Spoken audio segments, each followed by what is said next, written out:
Hi friends, അപ്പോൾ നമ്മുടെ സിഡ്കോയുടെ lower division accountant examination കഴിഞ്ഞിട്ടുണ്ട്.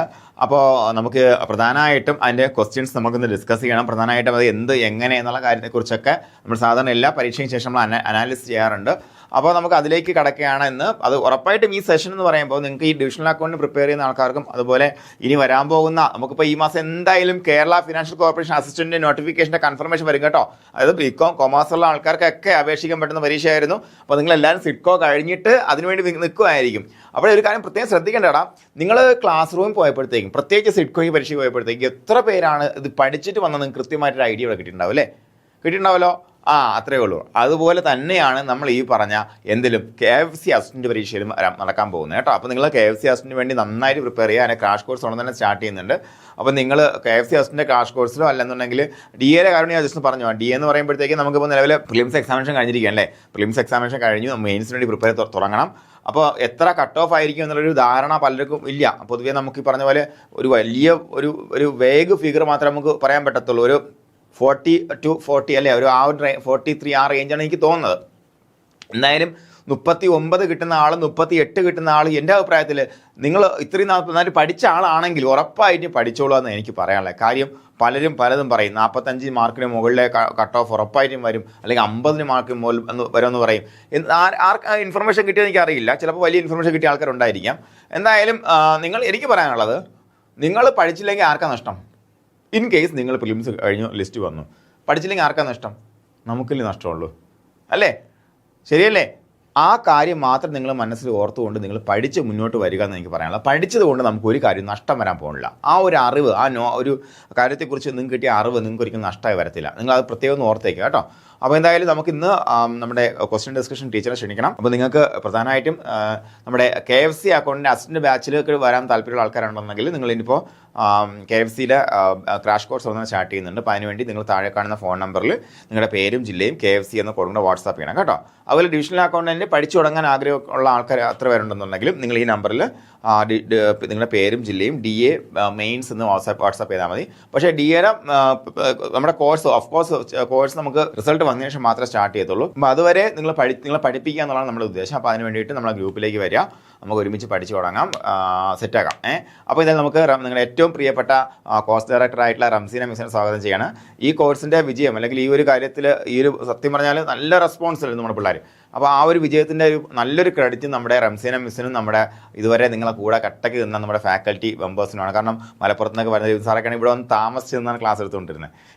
അപ്പോൾ പ്രത്യേകിച്ച് കമ്പ്യൂട്ടറൈസ്ഡ് അക്കൗണ്ടിങ് എന്ന് പറയുമ്പോഴത്തേക്കും നമുക്ക് ആ ഒരു മേഖലയെന്ന് പറയുമ്പോൾ പലർക്കും പുതുതാണ്, അല്ലെങ്കിൽ പറഞ്ഞ പോലെ ഇച്ചിരി റെയർ ആയിട്ടുള്ളൊരു മേഖലയാണ്. അപ്പോൾ ആ മേഖലയെല്ലാം നന്നായിട്ട് നമുക്ക് കവർ ചെയ്യാൻ പറ്റി. അപ്പോൾ ആ കാര്യങ്ങളൊക്കെ മിസ് നിങ്ങളുടെ അടുത്ത് സംസാരിക്കും. അപ്പോൾ മിസ്സിനെ സ്വാഗതം ചെയ്യും.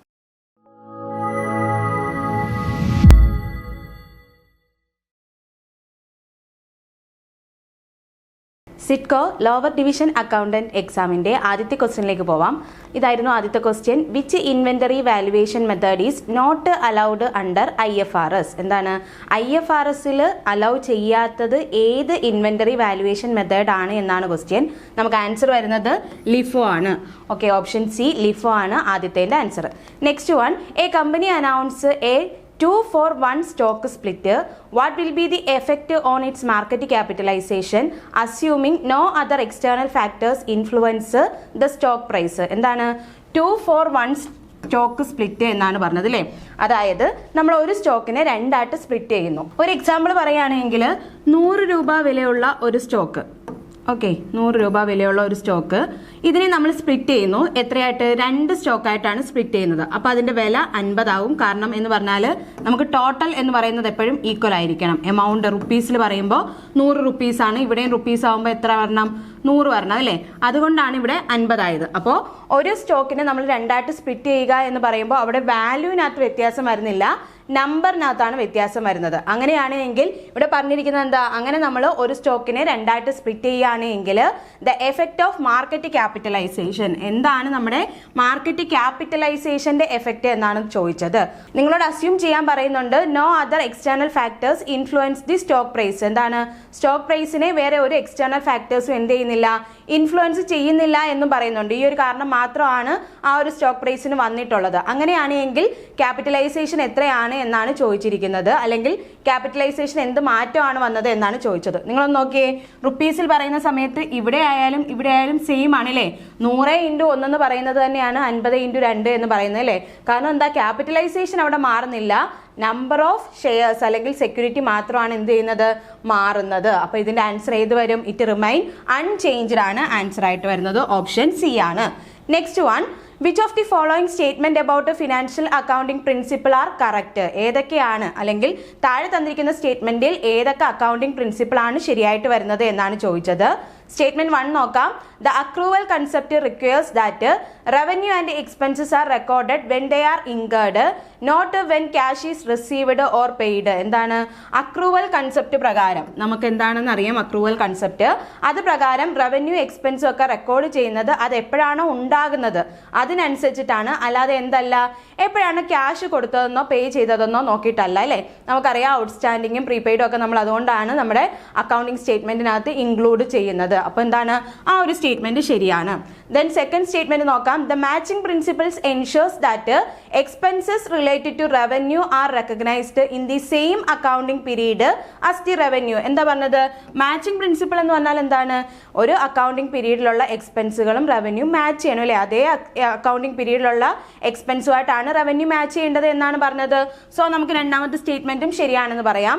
ദെൻ 3 നോക്കൂ. The prudence concept state that revenue should be recognised as soon as it is reasonably possible. ശരിയാണോ? നമ്മൾ പ്രൂഡൻസ് അല്ലെങ്കിൽ കൺസർവേറ്റീവ്സിൽ റവന്യൂ ആണോ നമ്മൾ റെക്കഗ്നൈസ് ചെയ്യണം എന്ന് പറഞ്ഞത്? തിരിച്ചായിരുന്നു അല്ലേ, എക്സ്പെൻസ് ആണ് റെക്കഗ്നൈസ് ചെയ്യേണ്ടത്. അപ്പോൾ ഇവിടെ ഒരു തെറ്റ് വന്നിട്ടുണ്ട്, അതുകൊണ്ട് നമുക്ക് മൂന്നാമത്തെ സ്റ്റേറ്റ്മെന്റ് എന്താണ്, തെറ്റാണെന്ന് പറയാം.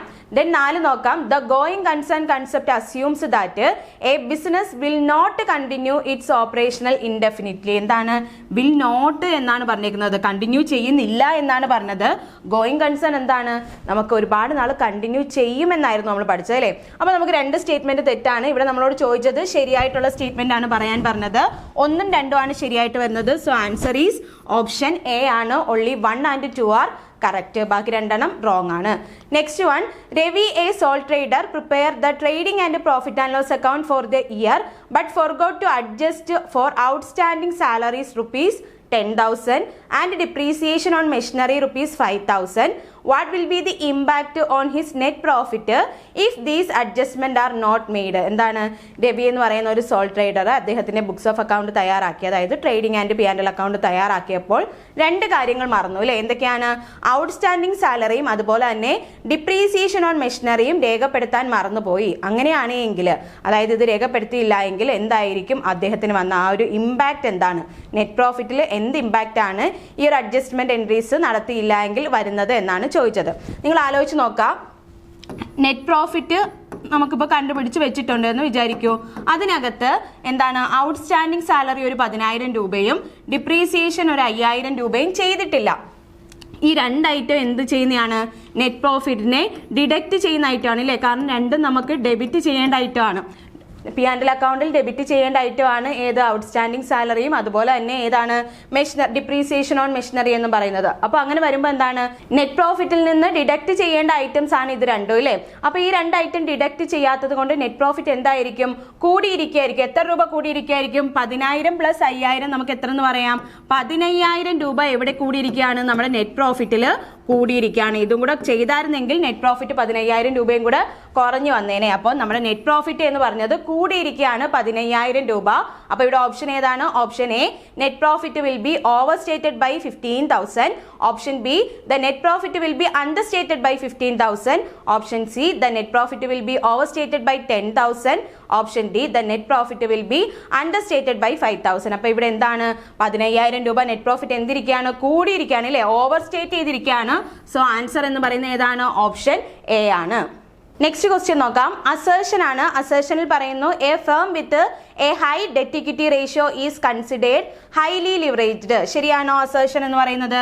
ശരിയാണ്. കാരണം ഹൈ ഡെറ്റ് ഇക്വിറ്റി റേഷ്യോ നമുക്ക് എന്ത് കാണിച്ചു തരുന്നുണ്ട്, നമ്മുടെ ബിസിനസിന്റെ അല്ലെങ്കിൽ ഫേമിന്റെ ലിവറേജ് കൂടുതലാണ് എന്ന് കാണിച്ചു തരാൻ വേണ്ടിയിട്ട് നമ്മൾ ഉപയോഗിക്കുന്ന ഒരു റേഷ്യോ ആണ് ഏതെന്ന് പറയുന്നത്, ഡെറ്റ് ഇക്വിറ്റി റേഷ്യോ എന്ന് പറയുന്നത്. അസേർഷൻ ശരിയാണ്. റീസൺ നോക്കാം. A high debt equity ratio indicate A higher proportion of equity financing in the capital structure. ശരിയാണോ? അതായത് ഹൈ ഡെറ്റ് ഇക്വിറ്റി റേഷ്യോ എന്ന് പറയുന്നത് ഇൻഡിക്കേറ്റ് ചെയ്യുന്നത് ഇക്വിറ്റി ഫിനാൻസ് ആണ് കൂടുതൽ എന്നാണ് പറയുന്നത്. ശരിയാണോ? തെറ്റാണ് അല്ലേ? കാരണം ഡെറ്റും ഇക്വിറ്റിയും ആണ്. ഡെറ്റ് ആണ് കൂടുതലായിട്ട് വരുന്നത് അല്ലേ? ഹൈ ഡെറ്റ് ഇക്വിറ്റി റേഷ്യോ എന്ന് പറഞ്ഞാൽ ഡെറ്റ് കൂടുതലും ഇക്വിറ്റി അതിന്റെ കുറവുമായിരിക്കും. ഹൈ എന്നാണ് പറഞ്ഞിരിക്കുന്നത് അല്ലേ? ഹൈ ഡെറ്റ് ഇക്വിറ്റി റേഷ്യോ എന്ന് പറയുമ്പോൾ ഡെറ്റ് കൂടുതലും ഇക്വിറ്റി കുറവാണ് വരുന്നത്. പക്ഷെ ഇവിടെ പറഞ്ഞിരിക്കുന്നത് നേരെ തിരിച്ചാണ്, ഇക്വിറ്റി ആണ് കൂടുതൽ എന്ന് പറഞ്ഞു. സോ നമുക്ക് റീസൺ എന്താണ്? തെറ്റാണെന്ന് പറയാം. അപ്പൊ ഇവിടുത്തെ ആൻസർ ഏത് വരും? അസേർഷൻ ശരിയാണ്, റീസൺ തെറ്റാണ്. So answer is option C ആണ്. A is correct but R is incorrect. Next one നോക്കാം. Which of the following method is most commonly used for calculating cost of equity? എന്താണ്? താഴെ തന്നിരിക്കുന്നവയിൽ cost of equity calculate ചെയ്യാൻ വേണ്ടിയിട്ട് common ആയിട്ട് most common ആയിട്ട് നമ്മൾ യൂസ് ചെയ്യുന്നത് ഏത് എന്നാണ് ചോദിച്ചത്. Option A Gordon's dividend discount model, option B cost of retained earnings model, option C net present value model, option D capital asset pricing model. ഏതായിരിക്കും നമ്മൾ മോസ്റ്റ് കോമൺ ആയിട്ട് കോസ്റ്റ് ഓഫ് ഇക്വിറ്റി കണ്ടുപിടിക്കാൻ ഉപയോഗിക്കുന്നത്? CAPM ആണ്, capital asset pricing model. Next one, match the inventory management technique with their purpose. എന്താണ്? നമുക്ക് inventory management ടെക്നിക്കുകൾ ഏതൊക്കെയാണെന്ന് അറിയാം. അപ്പൊ അതിന്റെ പർപ്പസ് അനുസരിച്ചിട്ടൊന്ന് മാച്ച് ചെയ്യാനാണ് പറയുന്നത്. Just in time, economic order quantity, ABC analysis, അതുപോലെ തന്നെ സേഫ്റ്റി സ്റ്റോക്ക്, ഇത്രയാണ് വരുന്നത്. അപ്പൊ ഇതിനെ ഒന്ന് മാച്ച് ചെയ്യുകയാണെങ്കിൽ ജസ്റ്റ് ഇൻ ടൈം എന്ന് പറയുന്നത് റെഡ്യൂസ് ഇൻവെന്ററി ഹോൾഡിംഗ് കോസ്റ്റ് ആണ് വരുന്നത്. ഇക്കണോമിക് ഓർഡർ ക്വാണ്ടിറ്റി എന്ന് പറയുന്നത് ഒപ്റ്റിമൈസ് ഓർഡർ സൈസ് ആണ്. അതുപോലെ തന്നെ ABC അനാലിസിസ് എന്ന് പറയുന്നത് ക്ലാസിഫൈ ഇൻവെന്ററി ഓൺ ഇമ്പോർട്ടൻസ് ആണ് അല്ലേ? ABC അനാലിസിസിൽ നമ്മൾ ഇമ്പോർട്ടൻസിന്റെ ബേസിലാണ് എന്ത് ക്ലാസിഫൈ ചെയ്യുന്നത്? ഇൻവെന്ററി ക്ലാസിഫൈ ചെയ്യുന്നത്. അതുപോലെ തന്നെ സേഫ്റ്റി സ്റ്റോക്ക് എന്ന് പറയുന്നത് പ്രിവെന്റ് സ്റ്റോക്ക് ഔട്ട് ആണ് അല്ലേ? സ്റ്റോക്ക് ഔട്ടുകളെ പ്രിവെന്റ് ചെയ്യാനാണ് സേഫ്റ്റി സ്റ്റോക്ക് ഉപയോഗിക്കുന്നത്. അപ്പോൾ ഇവിടുത്തെ ഓപ്ഷൻ കറക്റ്റ് രീതിയിൽ തന്നെ കൊടുത്തേക്കാണ്. അപ്പോൾ A1, B2, C3 അതുപോലെ തന്നെ D4 ആണ്. അത് ഏത് ഓപ്ഷനിലാണ് വരുന്നത് നോക്കാം. ഓപ്ഷൻ ബി ആണ് ആൻസർ ആയിട്ട് വരുന്നത്. A1, B2, C3 and D4 ആണ് ഇതിന്റെ answer. Next question, which of the following statement about financial decisions are correct? എന്താണ്? ഫിനാൻസിങ് ഡിസിഷനുമായിട്ട് ബന്ധപ്പെട്ട് വരുമ്പോൾ കറക്റ്റ് ആയിട്ടുള്ള സ്റ്റേറ്റ്മെന്റ് ഏത് എന്നാണ് ചോദിച്ചത്. ഫസ്റ്റ് സ്റ്റേറ്റ്മെന്റ് ഇതാണ്, the financing decision determines the source of fund used to finance asset. എന്താണ്? ഫിനാൻസിങ് ഡിസിഷൻ വഴി നമുക്ക് എന്ത് മനസ്സിലാക്കും? നമുക്ക് നമ്മുടെ അസറ്റിലേക്ക് ഫിനാൻസ് ചെയ്യാൻ വേണ്ടിയിട്ട് എത്രമാത്രം സോഴ്സ് ഓഫ് ഫണ്ടാണ് ഉള്ളത് എന്ന് മനസ്സിലാകും, അല്ലെങ്കിൽ ഡിറ്റർമൈൻ ചെയ്യാൻ വേണ്ടിയിട്ട് പറ്റുമെന്ന് പറഞ്ഞു. അത് ശരിയായിട്ടുള്ള സ്റ്റേറ്റ്മെന്റ് ആണ്. Next one, A firm should always prefer equity financing over debt finance. എന്താണ്? നമ്മുടെ ഫേം എല്ലായ്പ്പോഴും എന്നാണ് പറയുന്നത് അല്ലേ? ഓൾവേസ് പ്രിഫർ, എപ്പോഴും പ്രിഫർ ചെയ്യുന്നത് ഇക്വിറ്റി ഫിനാൻസ് ആണ്. എന്തിനു പകരം? ഡെറ്റ് ഫിനാൻസിന് പകരം. അങ്ങനെ നമ്മൾ പഠിച്ചിട്ടുണ്ടോ? ഇല്ല. അപ്പൊ അത് നമുക്ക് തെറ്റായിട്ടുള്ള ഒരു സ്റ്റേറ്റ്മെന്റ് ആണ് എന്ന് പറയാം. Next one, the objective of financing decision is to maximise shareholders wealth. നമ്മൾ എപ്പോഴും പറയുന്നതാണ് അല്ലേ? ഒരു ഫിനാൻസിങ് ഡിസിഷന്റെ ഒബ്ജക്റ്റീവ് എന്ന് പറയുന്നത് നമ്മുടെ ഷെയർ ഹോൾഡേഴ്സിന്റെ വെൽത്തിനെ മാക്സിമൈസ് ചെയ്യാണ് അല്ലേ? അതുപോലെ തന്നെ വൈൽ മിനിമൈസിങ് കോസ്റ്റ് മിനിമൈസ് ചെയ്തുകൊണ്ട് എന്താണ്? ഷെയർ ഹോൾഡേഴ്സിന്റെ വെൽത്തിനെ മാക്സിമൈസ് ചെയ്യുക എന്നുള്ളതാണ്. സോ സ്റ്റേറ്റ്മെന്റ് 3 എന്ന് പറയുന്നത് ശരിയാണ്. Then fourth one, the choice between debt and equity depend upon the factors like cost of capital, financial risk and control consideration. അപ്പോൾ അതും ശരിയല്ലേ? അതായത് ഡെറ്റ് വേണോ ഇക്വിറ്റി വേണോ എന്നുള്ളത് നിർണ്ണയിക്കുന്നത് പല ഫാക്ടേഴ്സ് വെച്ചിട്ടാണ്. ഏതൊക്കെയാണ്? നമ്മുടെ cost of capital, financial risk, അതുപോലെ തന്നെ കൺട്രോൾ കൺസിഡറേഷൻ. ഇതൊക്കെ വെച്ചിട്ടാണ് നമുക്ക് ഏത് ചോയ്സ് തിരഞ്ഞെടുക്കണമെന്ന് അറിയേണ്ടത് അല്ലേ? അപ്പം നമുക്ക് നാലാമത്തെ സ്റ്റേറ്റ്മെന്റും ശരിയാണെന്ന് പറയാം. അപ്പോൾ ഇവിടെ എത്ര മാത്രമാണ് തെറ്റിപ്പോയത്? 2 മാത്രമാണ് തെറ്റായിട്ട് വന്നത്. അപ്പോൾ ഇവിടുത്തെ ആൻസർ ഏതൊക്കെയാണ് ശരി? 1, 3 ആൻഡ് 4 ആണ്. 1, 3 ആൻഡ് 4 എന്ന് പറയുമ്പോൾ ഓപ്ഷൻ ബി ആണ് ആൻസർ ആയിട്ട് വരുന്നത്. 1, 3 and 4 only. Next one, which of the following statement about consignment account R correct? എന്താണ്? കൺസൈൻമെന്റ് അക്കൗണ്ടുമായിട്ട് ബന്ധപ്പെട്ട് വരുമ്പോൾ കറക്റ്റ് ആയിട്ടുള്ള സ്റ്റേറ്റ്മെന്റ് ആണ് ചോദിച്ചിരിക്കുന്നത്. The consignor records the goods at cost or invoice price in the books. എന്താണ്? Consignor അദ്ദേഹത്തിന്റെ ഗുഡ്സിനെ നമ്മുടെ books of അക്കൗണ്ടിൽ, അദ്ദേഹത്തിന്റെ ബുക്സ് ഓഫ് അക്കൗണ്ടിൽ റെക്കോർഡ് ചെയ്യുമ്പോൾ കോസ്റ്റ് അല്ലെങ്കിൽ ഇൻവോയ്സ് പ്രൈസിനാണ് റെക്കോർഡ് ചെയ്യുന്നത് എന്ന് പറഞ്ഞു. അതെന്താണ്? ശരിയായിട്ടുള്ള സ്റ്റേറ്റ്മെന്റ് ആണ്. സ്റ്റേറ്റ്മെന്റ് 2 നോക്കാം. Abnormal loss is credited to the consignment account and debited to abnormal loss account. ശരിയാണോ? കൺസൈൻമെന്റ് അക്കൗണ്ടിൽ നമ്മൾ എന്ത് ചെയ്യും? അബ്നോർമൽ ലോസ് വന്നാൽ ക്രെഡിറ്റ് ചെയ്യും. അതുപോലെ തന്നെ അബ്നോർമൽ ലോസ് അക്കൗണ്ടിൽ ഡെബിറ്റ് ചെയ്യാറുണ്ട്. സോ സ്റ്റേറ്റ്മെന്റ് 2 ശരിയാണ്. സ്റ്റേറ്റ്മെന്റ് 3 നോക്കാം. The consignee record purchases as inventory in their book. ശരിയാണോ? കൺസൈനി ഈ ഒരു പർച്ചേസ്, അതായത് കൺസൈനർ പർച്ചേസ് ചെയ്ത ഇൻവെന്ററിയെ കൺസൈനി കൺസൈനിയുടെ ബുക്സ് ഓഫ് അക്കൗണ്ടിൽ ഇൻവെന്ററി ആയിട്ട് രേഖപ്പെടുത്തുമെന്ന് പറഞ്ഞു. ശരിയാണോ? അല്ല. കാരണം കൺസൈനറുടെ ബുക്സിലാണ് അത് ഇൻവെന്ററി. കൺസൈനിക്ക് ഇവിടെ ബുക്സ് ഉണ്ടോ? അല്ലെങ്കിൽ കൺസൈനിയുടെ ബുക്കിൽ അത് അദ്ദേഹത്തിന്റെ ഇൻവെന്ററി ആകുമോ? ഇല്ല. അപ്പോ മൂന്നാമത്തെ സ്റ്റേറ്റ്മെന്റ് എന്ന് പറയുന്നത് റോങ് ആണെന്ന് പറയാം. 4 del credere commission is given to consignee for bearing credit risk. ശരിയാണോ? നമ്മുടെ കൺസൈനിക്ക് കിട്ടുന്ന ഒരു കമ്മീഷനാണ് ഡെൽ ക്രെഡിറ്റർ കമ്മീഷൻ. അതെന്ന് പറയുന്നത് ക്രെഡിറ്റ് റിസ്ക്, അതായത് നമ്മുടെ ഡെറ്റേഴ്സിനെ ബിയർ ചെയ്യുന്നതുകൊണ്ടാണ് അല്ലെ, ബാഡ് ഡെറ്റ് ബിയർ ചെയ്യുന്നത് കൊണ്ടാണ്. അത് നാലാമത്തെ സ്റ്റേറ്റ്മെന്റ് എന്താണ്? ശരിയാണ്. അപ്പൊ ഇവിടുത്തെ കറക്റ്റ് സ്റ്റേറ്റ്മെന്റ് ആണ് ചോദിച്ചത്. 3 ഒഴികെയുള്ള ബാക്കി എല്ലാം നമുക്ക് ശരിയാണെന്ന് പറയാം. അപ്പൊ 1, 2 and 4 ഇല്ലേ? 1, 2 and 4 എന്ന് പറയുമ്പോൾ ഓപ്ഷൻ ബി ആണ് കറക്റ്റ് ആയിട്ട് വരുന്നത്. 1, 2 and 4 only.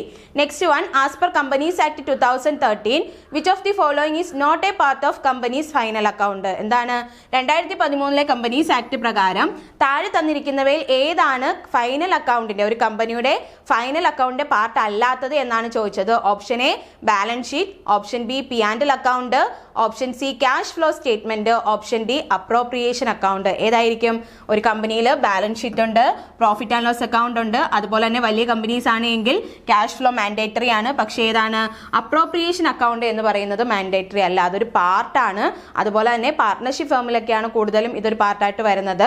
അപ്പോൾ എന്താണ് കമ്പനീസ് ആക്ടിൽ ഇല്ലാത്തത് ഏത് എന്ന് ചോദിച്ചാൽ, അതായത് ബുക്സ് ഓഫ് അക്കൗണ്ടിൽ വരാത്തത് ഏത് എന്ന് ചോദിച്ചാൽ ഓപ്ഷൻ ഡി ആണ്, അപ്രോപ്രിയേഷൻ അക്കൗണ്ട് ആണ്. Next one, a company XYZ Limited purchased a machinery on January 1st, 2013 for ₹10 lakh. The accountant expensed the entire amount in the profit and loss account for 2023 instead of capitalizing it. Which accounting concept has been violated? എന്താ പറഞ്ഞിരിക്കുന്നത്? ഒരു company ഒരു asset വാങ്ങിച്ചു അല്ലേ, ഒരു machinery വാങ്ങിച്ചിട്ട് അവർ ചെയ്തത് നമ്മുടെ അസറ്റ് ആയിട്ട് കാണിക്കുന്നതിന് പകരം ബിസിനസിന്റെ ഒരു എക്സ്പെൻസ് ആയിട്ട് കാണിച്ച് പി ആൻഡ് എൽ അക്കൗണ്ടിൽ കാണിച്ചു. പി ആൻഡ് എൽ അക്കൗണ്ടിൽ അത് റെക്കോർഡ് ചെയ്തു, ഒരു എക്സ്പെൻസ് ആയിട്ട് മീറ്റ് ചെയ്തു എന്നാണ് പറഞ്ഞത്. ഏത് അക്കൗണ്ടിങ് കൺസെപ്റ്റ് ആണ് ഇവിടെ വയലേറ്റ് ആയത് എന്നാണ് ചോദിച്ചത്. നമ്മുടെ ആൻസർ കീ പ്രകാരം അത് മാച്ചിങ് കൺസെപ്റ്റ് ആണ് വരുന്നത്. പക്ഷേ അവിടെ ഒരു മിസ്റ്റേക്ക് ആണ് വന്നിരിക്കുന്നത്. ശരിക്കും പറഞ്ഞാൽ ഈ ഒരു ഐറ്റം എന്ന് പറയുന്നത് ഗോയിങ് കൺസേൺ കൺസെപ്റ്റിനാണ് എഗനസ്റ്റ് ആയിട്ട് വരുന്നത് അല്ലേ. കാരണം എന്താണ്? നമ്മുടെ ബിസിനസ് മുന്നോട്ട് പോകും എന്നൊരു നിശ്ചയമില്ലാത്തത് കൊണ്ടാണ് അവർ ആ വാങ്ങിച്ച അസറ്റിനെ ആ വർഷത്തെ എക്സ്പെൻസ് ആയിട്ട് എടുത്തുകൊണ്ട് അതിനെ ക്യാപിറ്റലൈസ് ചെയ്യാതെ പോയത് അല്ലേ. അതുകൊണ്ട് തന്നെ ഇവിടുത്തെ ആൻസർ ഗോയിങ് കൺസേൺ കൺസെപ്റ്റ് ആണ് വരുന്നത്. Next one, assertion, when a new partner is admitted, the existing goodwill of the firm is adjusted among old partners. എന്താണ്? പുതിയൊരു പാർട്ട്ണർ നമ്മുടെ ബിസിനസ്സിലേക്ക് വരികയാണ്, അതായത് അഡ്മിഷന്റെ സമയത്ത് നമ്മുടെ ബുക്സ് ഓഫ് അക്കൗണ്ടിൽ ഗുഡ്വിൽ ഉണ്ട് എങ്കിൽ അത് ഓൾഡ് പാർട്ട്നേഴ്സിന് അഡ്ജസ്റ്റ് ചെയ്യാമെന്ന് പറയുന്നു. ശരിയാണോ? ശരിയാണല്ലേ. കാരണം അത് ഓൾഡ് പാർട്ട്നേഴ്സ് ഉണ്ടാക്കിയെടുത്ത ഗുഡ്വിൽ ആണ്, അതിന് ന്യൂ പാർട്ട്ണർക്ക് കൊടുക്കേണ്ട ആവശ്യമില്ല. പുതിയ ഒരാൾ വന്നു കഴിഞ്ഞാൽ പഴയ ഗുഡ്വിൽ എന്ത് ചെയ്യാം? ഓൾഡ് പാർട്ട്നേഴ്സിന് വീതിച്ചെടുക്കാവുന്നതാണ്. സോ അസേർഷൻ ശരിയാണ്. ഇനി റീസൺ പറയുന്നു, the new partner is required to compensate the old partners for their shared goodwill. എന്താണ്? പുതിയ പാർട്ട്ണർ വരുമ്പോൾ അദ്ദേഹം, ആ ഒരു പുതിയ പാർട്ട്ണർ വന്നാൽ നമ്മുടെ ഓൾഡ് പാർട്ട്നേഴ്സിന് എന്താണ്? അവരുടെ പ്രോഫിറ്റിന്റെ ഒരു ഭാഗം സാക്രിഫൈസ് ചെയ്യേണ്ടി വരും. അതിന് പകരം എന്ത് കിട്ടുന്നുണ്ട്? പുതിയ പാർട്ട്ണർ ഗുഡ്വിൽ കൊണ്ട് കൊടുക്കണം, അല്ലെങ്കിൽ അത് കോമ്പൻസേറ്റ് ചെയ്യണം എന്നാണ് പറഞ്ഞത്. സോ നമുക്ക് റീസണും ശരിയാണല്ലേ. രണ്ടും ഗുഡ്വില്ലും പാർട്ണർഷിപ്പുമായിട്ട് അല്ലെങ്കിൽ അഡ്മിഷനുമായിട്ട് ബന്ധപ്പെട്ടാണ് വരുന്നത്. അതുകൊണ്ട് തന്നെ നമുക്ക് എന്ത് പറയാം? Both A and R are true and R is the correct explanation of A എന്ന് പറയാൻ വേണ്ടിയിട്ട് പറ്റും. Next one, which of the following are key assumptions of great man theory of leadership? എന്താണ് great man theory of leadershipന്റെ key assumptions എന്തൊക്കെയാണ് എന്നാണ് ചോദിച്ചിരിക്കുന്നത്. First one, leaders are born not made. എന്താണ്? ലീഡേഴ്സ് എന്ന് പറയുന്നത് ജന്മം കൊണ്ടാണ് അല്ലേ, അല്ലാതെ മെയ്ഡ് ചെയ്തെടുക്കുന്നവരല്ല. അവരെന്ന് പറഞ്ഞത് ബോൺ ആണ് അല്ലേ, ബൈ ബോണിൽ കിട്ടുന്ന ഒരു ക്വാളിറ്റി ആണ് ലീഡർഷിപ്പ് എന്നാണ് ഗ്രേറ്റ് മാൻ തിയറിയിൽ പറഞ്ഞത്. അത് ശരിയായിട്ടുള്ള ഒരു സ്റ്റേറ്റ്മെന്റ് ആണ്. സെക്കൻഡ് സ്റ്റേറ്റ്മെന്റിൽ പറയുന്നു, leadership qualities cannot be acquired through formal education. എന്താണ്? ഒരു ഫോർമൽ എഡ്യൂക്കേഷൻ വഴി നമുക്ക് ലീഡർഷിപ്പ് ക്വാളിറ്റീസ് അക്വയർ ചെയ്യാൻ പറ്റില്ല എന്നാണ് പറഞ്ഞത്. അതും ഗ്രേറ്റ് മാൻ പറഞ്ഞ തിയറിയിലുള്ളതാണ് അല്ലേ. കാരണം ലീഡർഷിപ്പ് എന്ന് പറയുന്നത് ഇന്നേറ്റ് ആണ്, ഇൻബോൺ ആണ് എന്നാണ് അദ്ദേഹം പറഞ്ഞത്. അല്ലാണ്ട് ഒരു എഡ്യൂക്കേഷൻ സിസ്റ്റം വഴിയൊന്നും നമുക്ക് കിട്ടുന്നതല്ല. അതാണ് നോട്ട് മെയ്ഡ് എന്ന് നമ്മൾ പറഞ്ഞത്. അപ്പോൾ അതുകൊണ്ട് തന്നെ ആ ഒരു സ്റ്റേറ്റ്മെന്റ് ശരിയാണെന്ന് പറയാം. തേർഡ് സ്റ്റേറ്റ്മെന്റ് നോക്കുകയാണെങ്കിൽ, situational factors play a key role in leadership effectiveness. ശരിയാണ്. ശരിയാണോ? നമ്മുടെ ഗ്രേറ്റ്മാൻ തിയറിയിൽ ഇങ്ങനെ ഒരു സംഭവം പറയുന്നില്ല. അത് സിറ്റുവേഷണൽ തിയറിയിലാണ് പറയുന്നത്. സിറ്റുവേഷണൽ ഫാക്ടേഴ്സും എന്താണ് ലീഡർഷിപ്പിന്റെ എഫക്റ്റീവ്നെസ്സിന് ഒരു കീ റോൾ വഹിക്കുന്നുണ്ട് എന്ന് പറഞ്ഞു.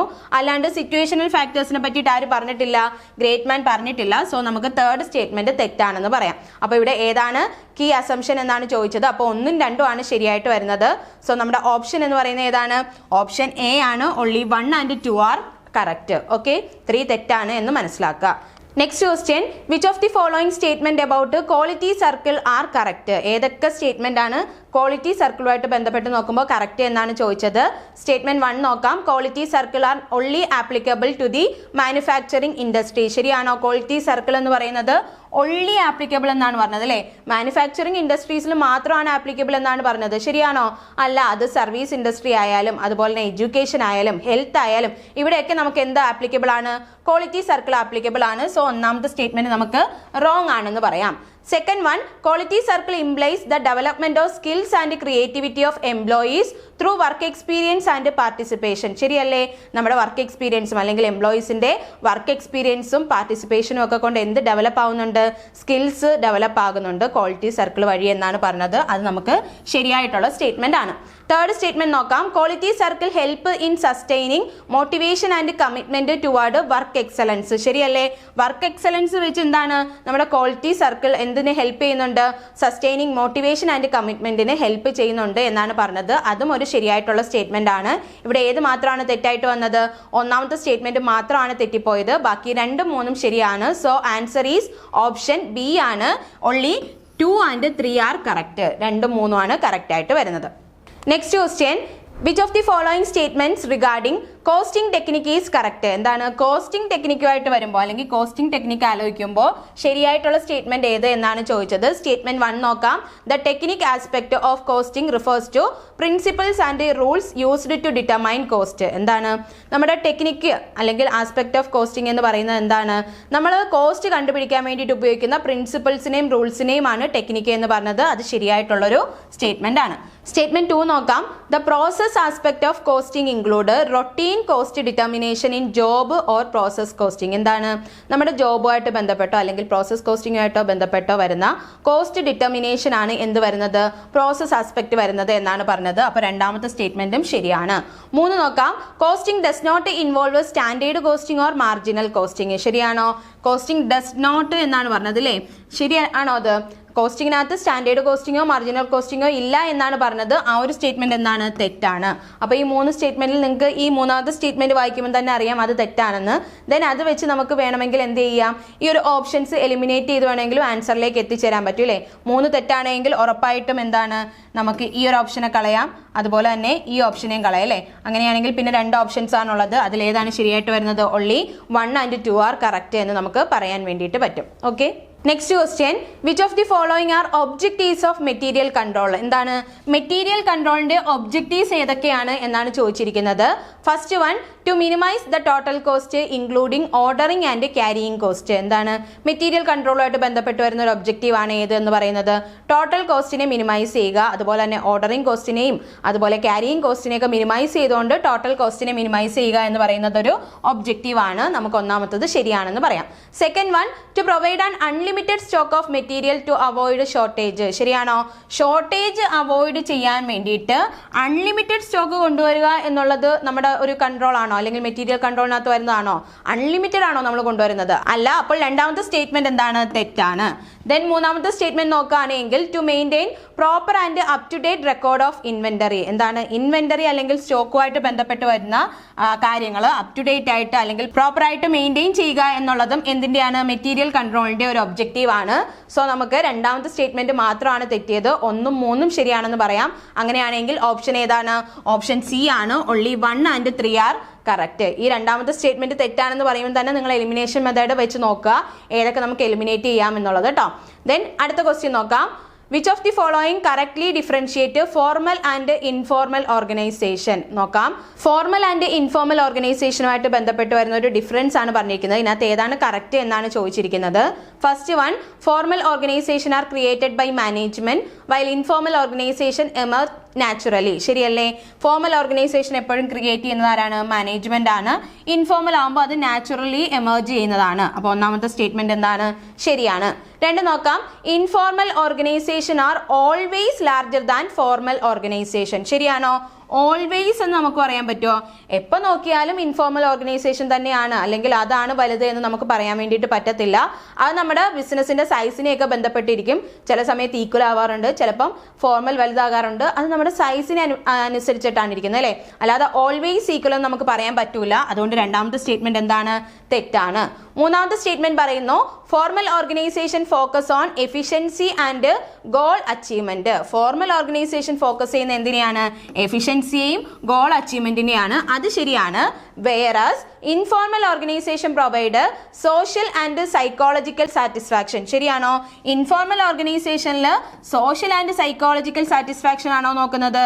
അതും ശരിയാണ്, അല്ലേ? അങ്ങനെ ആകുമ്പോൾ മൂന്നാമത്തെ സ്റ്റേറ്റ്മെന്റ് ശരിയാണ്. അപ്പോൾ ഇവിടെ ഏതൊക്കെയാണ് ശരിയെന്നാണ് ചോദിച്ചിരിക്കുന്നത്. 1ഉം 3ഉം നമുക്ക് ശരിയാണെന്ന് പറയാം. അങ്ങനെ ആകുമ്പോൾ നമുക്ക് ഓപ്ഷൻ സി ആണ് ആൻസർ ആയിട്ട് വരുന്നത്. only 1 and 3 are correct. Next one, which of the following statement correctly describe the principle of scientific management as given by F.W. Taylor? എന്താണ്? F.W. Taylor തന്ന സയന്റിഫിക് മാനേജ്മെന്റുമായിട്ട് ബന്ധപ്പെട്ട് വരുമ്പോൾ ശരിയായിട്ടുള്ള സ്റ്റേറ്റ്മെന്റ് ആണ് ചോദിച്ചത്. സ്റ്റേറ്റ്മെന്റ് കറക്റ്റ്ലി ഡിസ്ക്രൈബ് എന്നാണ് ചോദിച്ചിരിക്കുന്നത്. First one, scientific management discourage corporation between management and workers. ശരിയാണോ? സയന്റിഫിക് മാനേജ്മെന്റ് ഡിസ്കറേജ് എന്നാണ് പറഞ്ഞിരിക്കുന്നത്, അല്ലേ? എൻകറേജ് ആയിരുന്നു വരേണ്ടത്. സോ ഫസ്റ്റ് സ്റ്റേറ്റ്മെന്റ് തെറ്റാണ്. Second one, it focus on replacing rule of thumb method with scientific studies of work. ശരിയല്ലേ? നമ്മൾ പറഞ്ഞതാണ് റൂൾ ഓഫ് തമ്പ് മെത്തേഡ് നമുക്ക് കളഞ്ഞിട്ട് സയന്റിഫിക് സ്റ്റഡീസ് ഓഫ് വർക്ക് ആണ് ഇവിടെ റീപ്ലേസ് ചെയ്തത് എന്ന് പറഞ്ഞു. സോ രണ്ടാമത്തെ സ്റ്റേറ്റ്മെന്റ് ശരിയാണ്. 3 നോക്കാം. It emphasise the scientific selection and development of workers. ശരിയല്ലേ? സയന്റിഫിക് മെത്തേഡിലാണ് നമ്മൾ എന്ത് ചെയ്തത്? Scientific selection and development of workers കൊണ്ടുവന്നത്. സോ മൂന്നാമത്തെ സ്റ്റേറ്റ്മെന്റും ശരിയാണ്. അങ്ങനെയാണെങ്കിൽ ഇവിടെ ഏതൊക്കെയാണ് ശരിയായിട്ട് വരുന്നത്? 2ഉം 3ഉം ആണ് ശരിയായിട്ട് വരുന്നത്. ഓപ്ഷൻ ബി ആണ് ആൻസർ ആയിട്ട് വരുന്നത്. only 2 and 3 are correct. Next one, which of the following are salient features of management? എന്താണ്? മാനേജ്മെന്റിന്റെ ഫീച്ചേഴ്സ് ആണ് ചോദിച്ചിരിക്കുന്നത്. First one, management is goal oriented and aims to achieve organisational objective. ശരിയാണോ? Management എന്ന് പറയുന്നത് ഒരു ഗോൾ ഓറിയന്റഡ് ആണ്. അതുപോലെ തന്നെ ഓർഗനൈസേഷണൽ ഒബ്ജക്റ്റീവ്സ് അച്ചീവ് ചെയ്യാനാണ് മാനേജ്മെന്റ് ഉള്ളത് എന്നാണ് പറഞ്ഞത്. അതെന്താണ്? ഒരു ഫീച്ചർ ആണ്, അല്ലേ? അത് നമുക്ക് ശരിയെന്ന് പറയാം.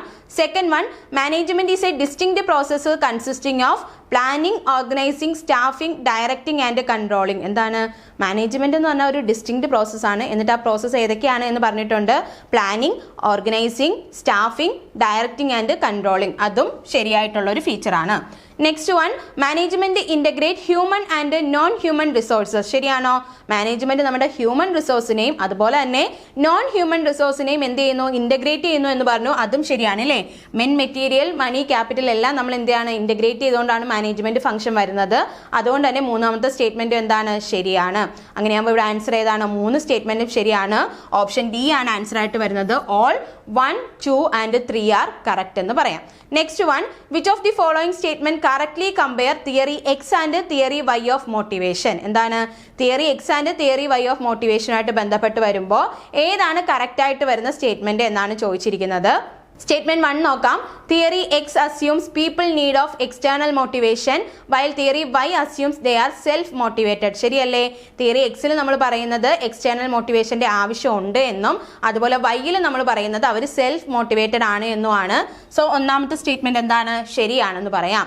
Next one, theory X support centralised authority while theory Y support decentralised decision making. എന്താണ്? തിയറി എക്സിൽ സെൻട്രലൈസ്ഡ് അതോറിറ്റി ആണ് സപ്പോർട്ട് ചെയ്യുന്നത്. ശരിയാണ്. തിയറി വൈയിൽ ഡീസെൻട്രലൈസ്ഡ് ഡിസിഷൻ മേക്കിംഗ് ആണ്. അത് നമുക്ക് ശരിയാണെന്ന് പറയാം. Next one, theory X emphasis autocratic leadership while theory Y promote democratic and supportive leadership. അതും ശരിയല്ലേ? തിയറി എക്സിൽ നമ്മൾ ഓട്ടോക്രാറ്റിക് ലീഡർഷിപ്പിനെ പറ്റിയിട്ടും അതുപോലെ തന്നെ വൈയിൽ ഡെമോക്രാറ്റിക് ആൻഡ് സപ്പോർട്ടീവ് ലീഡർഷിപ്പിനെ പറ്റിയിട്ടുമാണ് പറഞ്ഞത്. സോ നമുക്ക് എന്ത് പറയാം? തേർഡ് സ്റ്റേറ്റ്മെന്റും ശരിയെന്ന് പറയാം. അപ്പോൾ ഇവിടെ ഏതായിരിക്കും ആൻസർ ആയിട്ട് വരുന്നത്? ഓപ്ഷൻ ഡി ആണ്. ഓൾ 1, 2 and 3 are കറക്റ്റ് എന്ന് പറയാം. Next one, which of the following statement are correct regarding break even analysis? എന്താണ് ബ്രേക്ക് ഈവൻ അനാലിസിസുമായിട്ട് ബന്ധപ്പെട്ട് നോക്കുമ്പോൾ ശരിയായിട്ടുള്ള സ്റ്റേറ്റ്മെന്റ് ഏത് എന്നാണ് ചോദിച്ചിരിക്കുന്നത്. സ്റ്റേറ്റ്മെന്റ് 1 നോക്കാം. Selling prices and pricing policies will remain constant at all sales level. എന്താണ് സെല്ലിംഗ് പ്രൈസ് ആയാലും അതുപോലെ തന്നെ പ്രൈസിംഗ് പോളിസീസ് ആയാലും നമുക്ക് ഓരോ ലെവൽ ഓഫ് സെയിൽസിനും എന്ത് തന്നെയായിരിക്കും, ഈക്വൽ ആയിരിക്കും അല്ലെങ്കിൽ കോൺസ്റ്റന്റ് ആയിരിക്കും എന്നാണ് പറഞ്ഞത്. അത് ശരിയാണ്. Next one, the total of fixed cost remain constant. എന്താണ് ടോട്ടൽ ഫിക്സഡ് കോസ്റ്റ് എന്ന് പറയുന്നത് കോൺസ്റ്റന്റ് ആയിരിക്കും എന്ന് പറഞ്ഞു. അത് ശരിയാണ് അല്ലേ, ടോട്ടൽ എപ്പോഴും എന്തായിരിക്കും, കോൺസ്റ്റന്റ് ആയിരിക്കും. The unit variable cost remain same. അതായത് എന്താണ് യൂണിറ്റ് പെർ യൂണിറ്റ് എന്താണ് വേരിയബിൾ കോസ്റ്റ് എന്ന് പറയുന്നതും സെയിം ആയിരിക്കും എന്ന് പറഞ്ഞു. അതും ശരിയല്ലേ. ടോട്ടൽ തിരിച്ചു പറയുമ്പോഴാണ് ഇത് വ്യത്യാസപ്പെട്ട് വരുന്നത്. ഇവിടെ എന്ന് പറഞ്ഞാൽ ഫിക്സഡ് കോസ്റ്റിന്റെ ടോട്ടൽ ആണ് പറഞ്ഞിരിക്കുന്നത്, അതുപോലെ തന്നെ വേരിയബിൾ കോസ്റ്റിന്റെ പെർ യൂണിറ്റ് ആണ് പറഞ്ഞിരിക്കുന്നത്. അത് രണ്ടും എന്താണ്, റിമെയിൻ സെയിം ആണ്. സോ നമുക്ക് രണ്ടാമത്തെ സ്റ്റേറ്റ്മെന്റും ശരിയെന്ന് പറയാം. Then 3, break even analysis assumes that volume is the only important factor affecting cost behavior. എന്താണ് നമുക്ക് ബ്രേക്ക് ഈവൻ അനാലിസിസിന്റെ അസംഷൻസ് എടുക്കുകയാണെങ്കിൽ ഇമ്പോർട്ടൻ്റ് ആയിട്ട് അവർ പറയുന്ന ഏതാണ്, നമ്മുടെ കോസ്റ്റിനെ അഫക്റ്റ് ചെയ്യുന്നത് എന്ന് പറയുന്നത് വോളിയം ആണ്. വോളിയം ഈസ് ടി അല്ലെങ്കിൽ assumes that volume is T only important factor affecting cost behaviour നമ്മൾ എടുത്ത് പഠിച്ചിട്ടുള്ളതാണ്. സോ നമുക്ക് എന്ത് പറയാം, മൂന്നാമത്തെ സ്റ്റേറ്റ്മെന്റും ശരിയാണ് എന്ന് പറയാം. അപ്പോൾ ഇവിടുത്തെ ഓപ്ഷൻ ഏതാണ്, 3ഉം ശരിയാണ്. ഓൾ 1, 2 ആൻഡ് 3 ആർ കറക്റ്റ് എന്ന് പറയാം. Next one, which of the following statements describe the characteristics of indirect labour? എന്താണ് ഇൻഡയറക്റ്റ് ലേബറിന്റെ ക്യാരക്ടറിസ്റ്റിക്സ് ആണ് ചോദിച്ചിരിക്കുന്നത്. First one, indirect labour cannot be easily identified with a specific job, contract or work order. നമ്മൾ indirect ലേബറിന്റെ ആ ഒരു definition പഠിച്ചപ്പോൾ തന്നെ പറഞ്ഞതാണ് cannot be easily identified എന്നല്ലേ. അതായത് ഡയറക്റ്റ് ലേബർ എന്ന് പറയുമ്പോൾ ക്യാൻ ബി ഈസിലി ഐഡന്റിഫൈഡ് ആവുമ്പോൾ ഇൻഡയറക്റ്റ് ലേബർ എന്ന് പറയുമ്പോൾ കനോട്ട് ബി ഈസിലി ഐഡന്റിഫൈഡ് ആണ്. അതുകൊണ്ട് തന്നെ എന്താണ് സ്റ്റേറ്റ്മെന്റ് 1 ശരിയാണ്. സ്റ്റേറ്റ്മെന്റ് 2 നോക്കാം. Indirect labour may or may not be vary directly with the volume of output. എന്താണ് ഔട്ട്പുട്ടിന്റെ വോളിയത്തിനനുസരിച്ചിട്ട് വേരി ചെയ്യുകയോ ചെയ്യാതിരിക്കുകയോ ചെയ്യുക അല്ലെ. മേ ഓർ മേ നോട്ട് ആണ് ഇൻഡയറക്റ്റ് ലേബറിന്റെ കേസ് വരുന്നത്. അതും നമുക്ക് എന്താണ് ശരിയാണെന്ന് പറയാം. Next third one, indirect labour cost is a part of prime cost. ശരിയാണോ? പ്രൈം കോസ്റ്റിന്റെ ഒരു പാർട്ടാണ് ഇൻഡയറക്റ്റ് ലേബർ എന്ന് പറഞ്ഞു. അത് തെറ്റാണ് അല്ലേ. പ്രൈം കോസ്റ്റ് എന്ന് പറയുമ്പോൾ ഡയറക്റ്റ് ആണ് അല്ലേ. ഡയറക്റ്റ് മെറ്റീരിയൽ, അതുപോലെ തന്നെ ഡയറക്റ്റ് ലേബർ, ഡയറക്റ്റ് എക്സ്പെൻസ്, ഇത് ഇത്രയാണ് ഇവിടെ വരുന്നത് പ്രൈം കോസ്റ്റിൽ വരുന്നത്. ഇൻഡയറക്റ്റ് ഐറ്റം വരുന്നില്ല അല്ലേ. അതുകൊണ്ട് തന്നെ നമുക്ക് മൂന്നാമത്തെ സ്റ്റേറ്റ്മെന്റ് തെറ്റാണെന്ന് പറയാം. അപ്പോൾ ഇവിടെ ശരിയായിട്ടുള്ളത് ഏതൊക്കെയാണ്, 1ഉം 2ഉം ആണ്. സോ ആൻസർ നമുക്ക് only 1 and 2 are correct. Option A എന്നാണ് പറയേണ്ടത്. ഓപ്ഷൻ എ ആണ് ഇവിടെ ആൻസർ ആയിട്ട് വരുന്നത്. നെക്സ്റ്റ് ക്വസ്റ്റ്യൻ നോക്കാം. Which of the following statement about standard cost is correct? എന്താണ് സ്റ്റാൻഡേർഡ് കോസ്റ്റുമായിട്ട് ബന്ധപ്പെട്ട് വരുമ്പോൾ ശരിയായിട്ടുള്ള സ്റ്റേറ്റ്മെന്റ് ഏത് എന്നാണ് ചോദിച്ചിരിക്കുന്നത്. Quantity standard require frequent revision while price standard should remain unchanged. ശരിയാണോ? പ്രൈസ് സ്റ്റാൻഡേർഡ് എന്ന് പറയുന്നത് എപ്പോഴും അൺചേഞ്ച്ഡ് ആണ് എന്ന് നമുക്ക് പറയാൻ പറ്റൂല. അതുകൊണ്ട് നമുക്ക് സ്റ്റേറ്റ്മെന്റ് 1 തെറ്റാണ് എന്ന് പറയാം. സ്റ്റേറ്റ്മെന്റ് 2 നോക്കാം. Standard cost is A pre determined calculation of cost under specific working condition. ശരിയല്ലേ? സ്റ്റാൻഡേർഡ് കോസ്റ്റ് എന്ന് പറഞ്ഞാൽ നമ്മൾ മുൻകൂട്ടി തയ്യാറാക്കി വെക്കാണ് അല്ലേ. അതുകൊണ്ട് തന്നെ സ്റ്റേറ്റ്മെന്റ് 2 എന്താണ് ശരിയാണ്. സ്റ്റേറ്റ്മെന്റ് 3 നോക്കാം. Standard cost is determined based on engineering and technical specification. അതും ശരിയാണ് അല്ലേ. സ്റ്റാൻഡേർഡ് കോസ്റ്റ് നമ്മൾ വെറുതെ അങ്ങ് നിശ്ചയിക്കുകയല്ല, എഞ്ചിനീയറിംഗ് ആൻഡ് ടെക്നിക്കൽ സ്പെസിഫിക്കേഷൻ വഴിയാണ് എന്ത് നിശ്ചയിക്കുന്നത്, അല്ലെങ്കിൽ പ്രീ ഡിറ്റർമൈൻ ചെയ്ത് വെക്കുന്നത് സ്റ്റാൻഡേർഡ് കോസ്റ്റ്. അപ്പോൾ ഇവിടെ ഒന്നാമത്തെ സ്റ്റേറ്റ്മെന്റ് മാത്രമാണ് തെറ്റായിട്ടുള്ളത്. അപ്പോൾ നമുക്ക് ഓപ്ഷൻ ഏത് പറയാം, only 2 and 3 are correct. Option B ആണ് ആൻസർ എന്ന് പറയാം. ഓക്കെ, നെക്സ്റ്റ് ക്വസ്റ്റ്യൻ നോക്കാം. Which of the following statement about plant layout and its role in cost reduction is correct? എന്താണ് പ്ലാന്റ് ലേഔട്ടും അതുപോലെ തന്നെ കോസ്റ്റ് റിഡക്ഷനിൽ അതിലുള്ള പങ്കുമാണ് ചോദിച്ചിരിക്കുന്നത്. First one, a well planned plant layout reduce unnecessary movement of men and material. ശരിയാണോ? മനുഷ്യരും അതുപോലെ തന്നെ മെറ്റീരിയലും ഒക്കെ അൺനെസസറി ആയിട്ട് മൂവ് ചെയ്യുന്നത് റെഡ്യൂസ് ചെയ്യാൻ വേണ്ടിയിട്ട് എന്ത് സഹായിക്കുന്നു, നല്ല രീതിയിൽ നമ്മൾ ചെയ്ത ഒരു പ്ലാന്റ് ലേഔട്ട് സഹായിക്കുന്നു എന്നാണ് പറഞ്ഞത്. അത് ശരിയാണ്. Second one, frequent modification in plant layout should be encouraged four better efficiency. ശരിയാണോ? ഫ്രീക്വന്റ് ആയിട്ട്, അതായത് വല്ലപ്പോഴും നല്ല നമ്മൾ ഇടയ്ക്കിടയ്ക്ക് ഇങ്ങനെ പ്ലാന്റ് മോഡിഫിക്കേഷൻ നടത്തുകയാണെങ്കിൽ നമുക്ക് എഫിഷ്യൻസി കൂടാനാണ് അത് കാരണമാകുന്നതെന്ന് പറഞ്ഞു. അതെന്താണ് തെറ്റാണ്. എപ്പോഴും ഇങ്ങനെ നടത്തിക്കൊണ്ടിരിക്കുകയാണെങ്കിൽ നമുക്ക് കോസ്റ്റും കൂടും, അതുപോലെ തന്നെ വർക്കിംഗ് കണ്ടീഷനും ശരിയാവൂല അല്ലേ. അതുകൊണ്ട് തന്നെ എഫിഷ്യൻസി എന്താണ് കുറയാനാണ് ചാൻസ് വരുന്നത്. അതുകൊണ്ട് രണ്ടാമത്തെ സ്റ്റേറ്റ്മെന്റ് തെറ്റാണ്. 3 പറയുന്നു, poor planning of plant layout can result result in waste of time, effort and resources. എന്താണ്, നമ്മൾ പ്ലാന്റ് ലേ ഔട്ട് ഒക്കെ ചെയ്തു, പക്ഷെ അത് നല്ല രീതിയിലല്ല ചെയ്യുന്നത് എങ്കിൽ നമ്മുടെ ടൈമും എഫേർട്ടും റിസോഴ്സും എന്താണ്, വേസ്റ്റ് ആവാനാണ് ചാൻസ് ഉള്ളത്. അതുകൊണ്ട് അതും എന്താണ്, ശരിയാണെന്ന് പറയാം. അപ്പോൾ ഇവിടെ രണ്ടാമത്തെ സ്റ്റേറ്റ്മെന്റ് മാത്രമാണ് തെറ്റിയത്.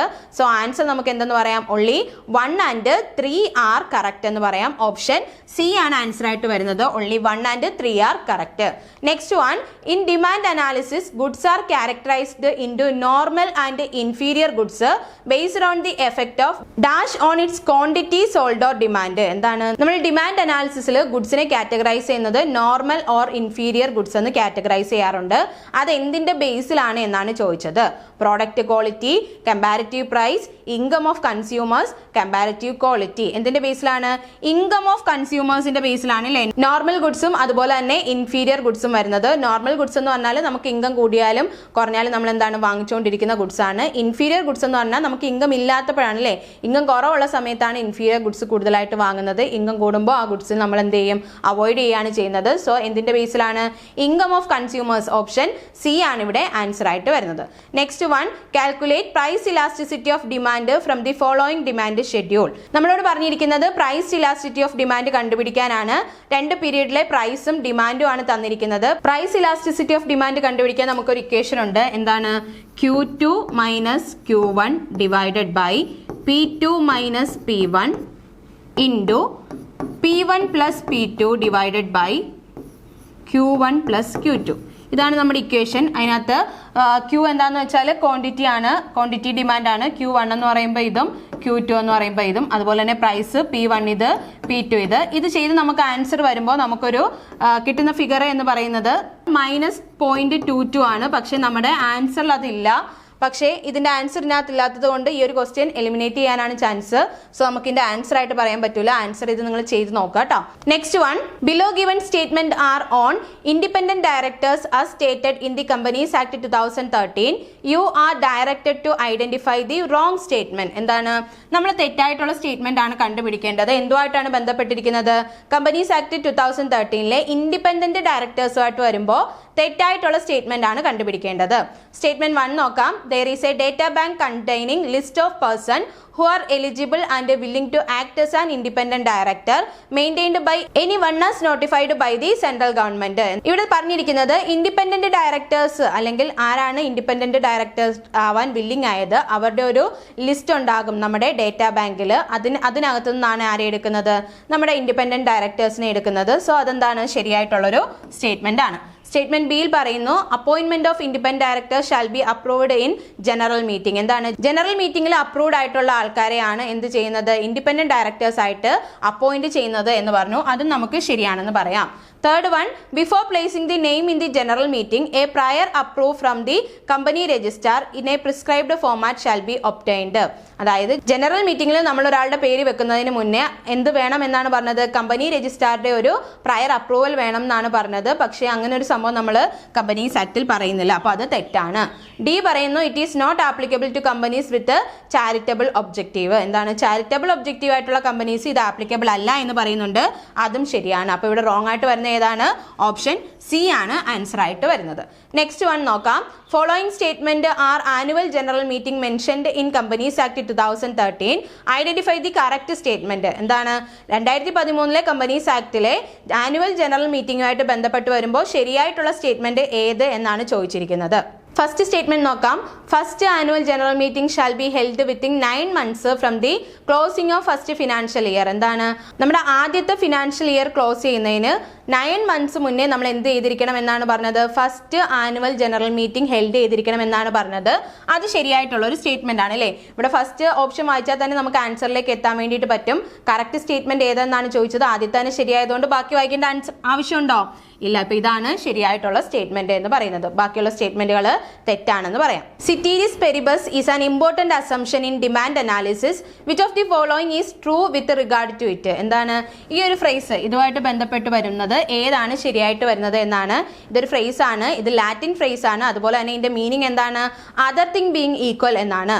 ബാക്കിയുള്ളതൊക്കെ ഈക്വൽ ആയിരിക്കുന്ന സമയത്ത്, നമ്മൾ ഡിമാൻഡിന്റെ ഒക്കെ പറയുന്ന സമയത്ത് ഇത് പഠിച്ചിട്ടുള്ളതാണ്. ബാക്കിയുള്ള സാധനങ്ങളൊക്കെ ഈക്വൽ ആയിരിക്കുന്ന സമയത്ത് പ്രൈസിലുണ്ടാകുന്ന ചേഞ്ച് എന്നൊക്കെ പറഞ്ഞ് പറഞ്ഞതാണ്. അപ്പോൾ ഇതിൻ്റെ ആൻസർ ഏതാണ്? It is A Latin phrase. എന്താണ്? ലാറ്റിൻ ഫ്രേസ് ആണ്. അതുപോലെ തന്നെ അതിൻ്റെ മീനിങ് എന്താണ്? അതർ തിങ് ബീങ് ഈക്വൽ എന്നാണ് അർത്ഥമായിട്ട് വരുന്നത്. Next one, changes in the following can be A reason for shift in demand curve of A goods or service except. എന്താണ്? Shifting demand കർവായിട്ട് ബന്ധപ്പെട്ടാണ് പറയുന്നത്. അതിനകത്ത് ഒരു സാധനത്തിൻ്റെ അല്ലെങ്കിൽ സേവനത്തിൻ്റെയോ ഡിമാൻഡ് കർവിൽ ഉണ്ടാകുന്ന ഷിഫ്റ്റ് താഴെ പറയുന്നതിൽ ഏതുമായിട്ടാണ് ബന്ധപ്പെടുന്നത് എന്നാണ് ചോദിച്ചത്. Income, its price of related goods, taste and preference of consumer. Except ആണ് പറഞ്ഞിരിക്കുന്നത്. എക്സെപ്റ്റ് ഇറ്റ്സ് പ്രൈസ് ആണ് ആൻസർ ആയിട്ട് വരുന്നത്. ഷിഫ്റ്റ് പറയുമ്പോൾ തന്നെ നിങ്ങൾ ആലോചിക്കുക, പ്രൈസ് ആണ് എക്സെപ്റ്റ് ചെയ്ത് നിൽക്കുന്നത്. സോ എക്സെപ്റ്റ് ഇറ്റ്സ് പ്രൈസ് ആണ്. Next one, in which of the following demand elasticity total revenue will decrease if the price are increase. എന്താണ്? ടോട്ടൽ റവന്യൂ എന്ന് പറയുന്നത് ഡിക്രീസ് ആണ് ചെയ്യുന്നത് പ്രൈസ് ഇൻക്രീസ് ചെയ്യുമ്പോൾ. പ്രൈസ് കൂടുമ്പോൾ റവന്യൂ ഡിക്രീസ് ചെയ്യുന്നു എന്ന് പറഞ്ഞാൽ അതെന്താണ്? യൂണിറ്ററി ആണോ, പെർഫെക്റ്റ്ലി ഇൻഇലാസ്റ്റിക് ആണോ, ഇൻഇലാസ്റ്റിക് ആണോ, ഇലാസ്റ്റിക് ആണോ? നമുക്കറിയാം, ഒന്ന് കൂടുമ്പോൾ മറ്റേത് കുറയുന്നു എന്ന് പറയുമ്പോൾ എന്താണ്? ഇലാസ്റ്റിക് ആണ് അല്ലേ? ഒരെണ്ണത്തിന്റെ ചേഞ്ച് മറ്റേനെ അഫക്റ്റ് ചെയ്യുന്നുണ്ട്. സോ ഇതിന്റെ ആൻസർ ഏതാണ്? ഇലാസ്റ്റിക് ആണ്. Next one, what is the technical term that state a situation in which the firm set different price for each individual customer and by doing so aim a maximum possible sales revenue. എന്താണ്? നമുക്ക് പല കസ്റ്റമേഴ്സിന്റെ കയ്യിൽ നിന്ന് പല amount അല്ലെങ്കിൽ പല രീതിയിലുള്ള price ആണ് നിശ്ചയിക്കുന്നത്. അതുവഴി എന്താണ്? റവന്യൂ ഏൺ ചെയ്യുന്ന ആ ഒരു പ്രോസസ്സിന് നമ്മൾ ടെക്നിക്കലി പറഞ്ഞ പേര് അല്ലെങ്കിൽ ആ സിറ്റുവേഷന് നമ്മൾ ടെക്നിക്കലി പറഞ്ഞ പേര് എന്ത് എന്നാണ് ചോദിച്ചിരിക്കുന്നത്. Option A individual price determination policy, option B perfect price discrimination policy, option C maximum sales target policy, option D third degree price discrimination. ഇവിടെ എന്താണ്? പ്രൈസ് ഡിസ്ക്രിമിനേഷൻ ആണെന്ന് നമുക്ക് ക്വസ്റ്റ്യൻ വായിക്കുമ്പോൾ തന്നെ അറിഞ്ഞൂടെ? ഇതേതാണ്? പെർഫെക്റ്റ് പ്രൈസ് ഡിസ്ക്രിമിനേഷൻ പോളിസിയാണ്, അല്ലെങ്കിൽ ഫസ്റ്റ് ഡിഗ്രി പ്രൈസ് ഡിസ്ക്രിമിനേഷൻ എന്ന് പറയാം. പിന്നെ വേറൊരു ഡിസ്ക്രിമിനേഷൻ ഇവിടെ കിടക്കുന്നു, നിങ്ങൾ തെറ്റിക്കരുത്. അത് ഗ്രൂപ്പ് വൈസ് ഡിസ്ക്രിമിനേഷൻ ആണ് വരുന്നത്. അപ്പോൾ ഇവിടെ ഗ്രൂപ്പ് ഒന്നും പറഞ്ഞിട്ടില്ല, ഇൻഡിവിജ്വൽ കസ്റ്റമർ എന്നാണ് പറഞ്ഞത്. സോ എന്താണ് ആൻസർ? ഓപ്ഷൻ ബി ആണ്, perfect price discrimination policy. Next one, the below given statement are on board of directors of a company, identify the wrong statement. എന്താണ്? Board of directors of the കമ്പനിയുമായിട്ട് ബന്ധപ്പെട്ട് വരുന്ന കുറച്ച് statement ആണ് തന്നിരിക്കുന്നത്.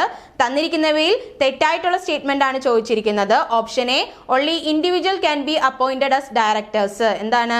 നമുക്ക് directors ആയിട്ട് ഇൻഡിവിജ്വൽസിനെ മാത്രമേ അപ്പോയിന്റ് ചെയ്യാൻ പറ്റൂ എന്ന് പറഞ്ഞു. അതെന്താണ്? ശരിയാണ് അല്ലേ?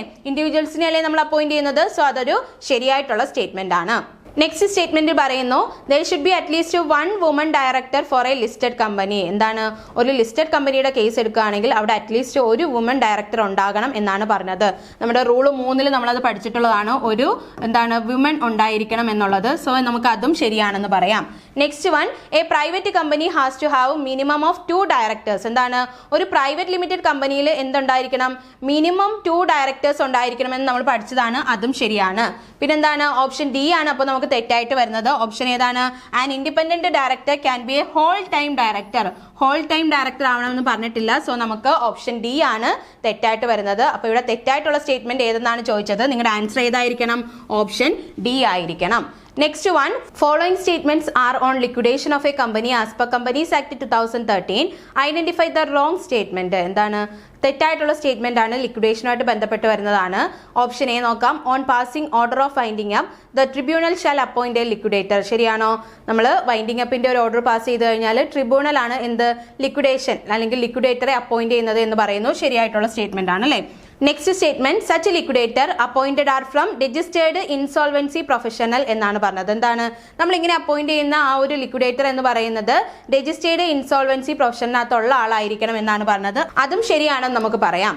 Next one, liquidator shall constitute a winding up committee to assist liquidation with the approval of tribunal. എന്താണ്? നമ്മുടെ ലിക്വിഡേറ്റർക്ക് എന്ത് ചെയ്യാം? ഒരു വൈൻഡിംഗ് അപ്പ് കമ്മിറ്റിയെ എന്ത് ചെയ്യാം? ക്രിയേറ്റ് ചെയ്യാൻ വേണ്ടിയിട്ട് പറ്റും. അദ്ദേഹത്തിന്റെ ലിക്വിഡേഷൻ പ്രോസസ്സുകൾ അസിസ്റ്റ് ചെയ്യാൻ വേണ്ടിയിട്ട്. ആരുടെ? ട്രിബ്യൂണലിന്റെ അപ്രൂവലോടെ എന്ന് പറഞ്ഞു. അതും നമുക്ക് ശരിയാണെന്ന് പറയാം.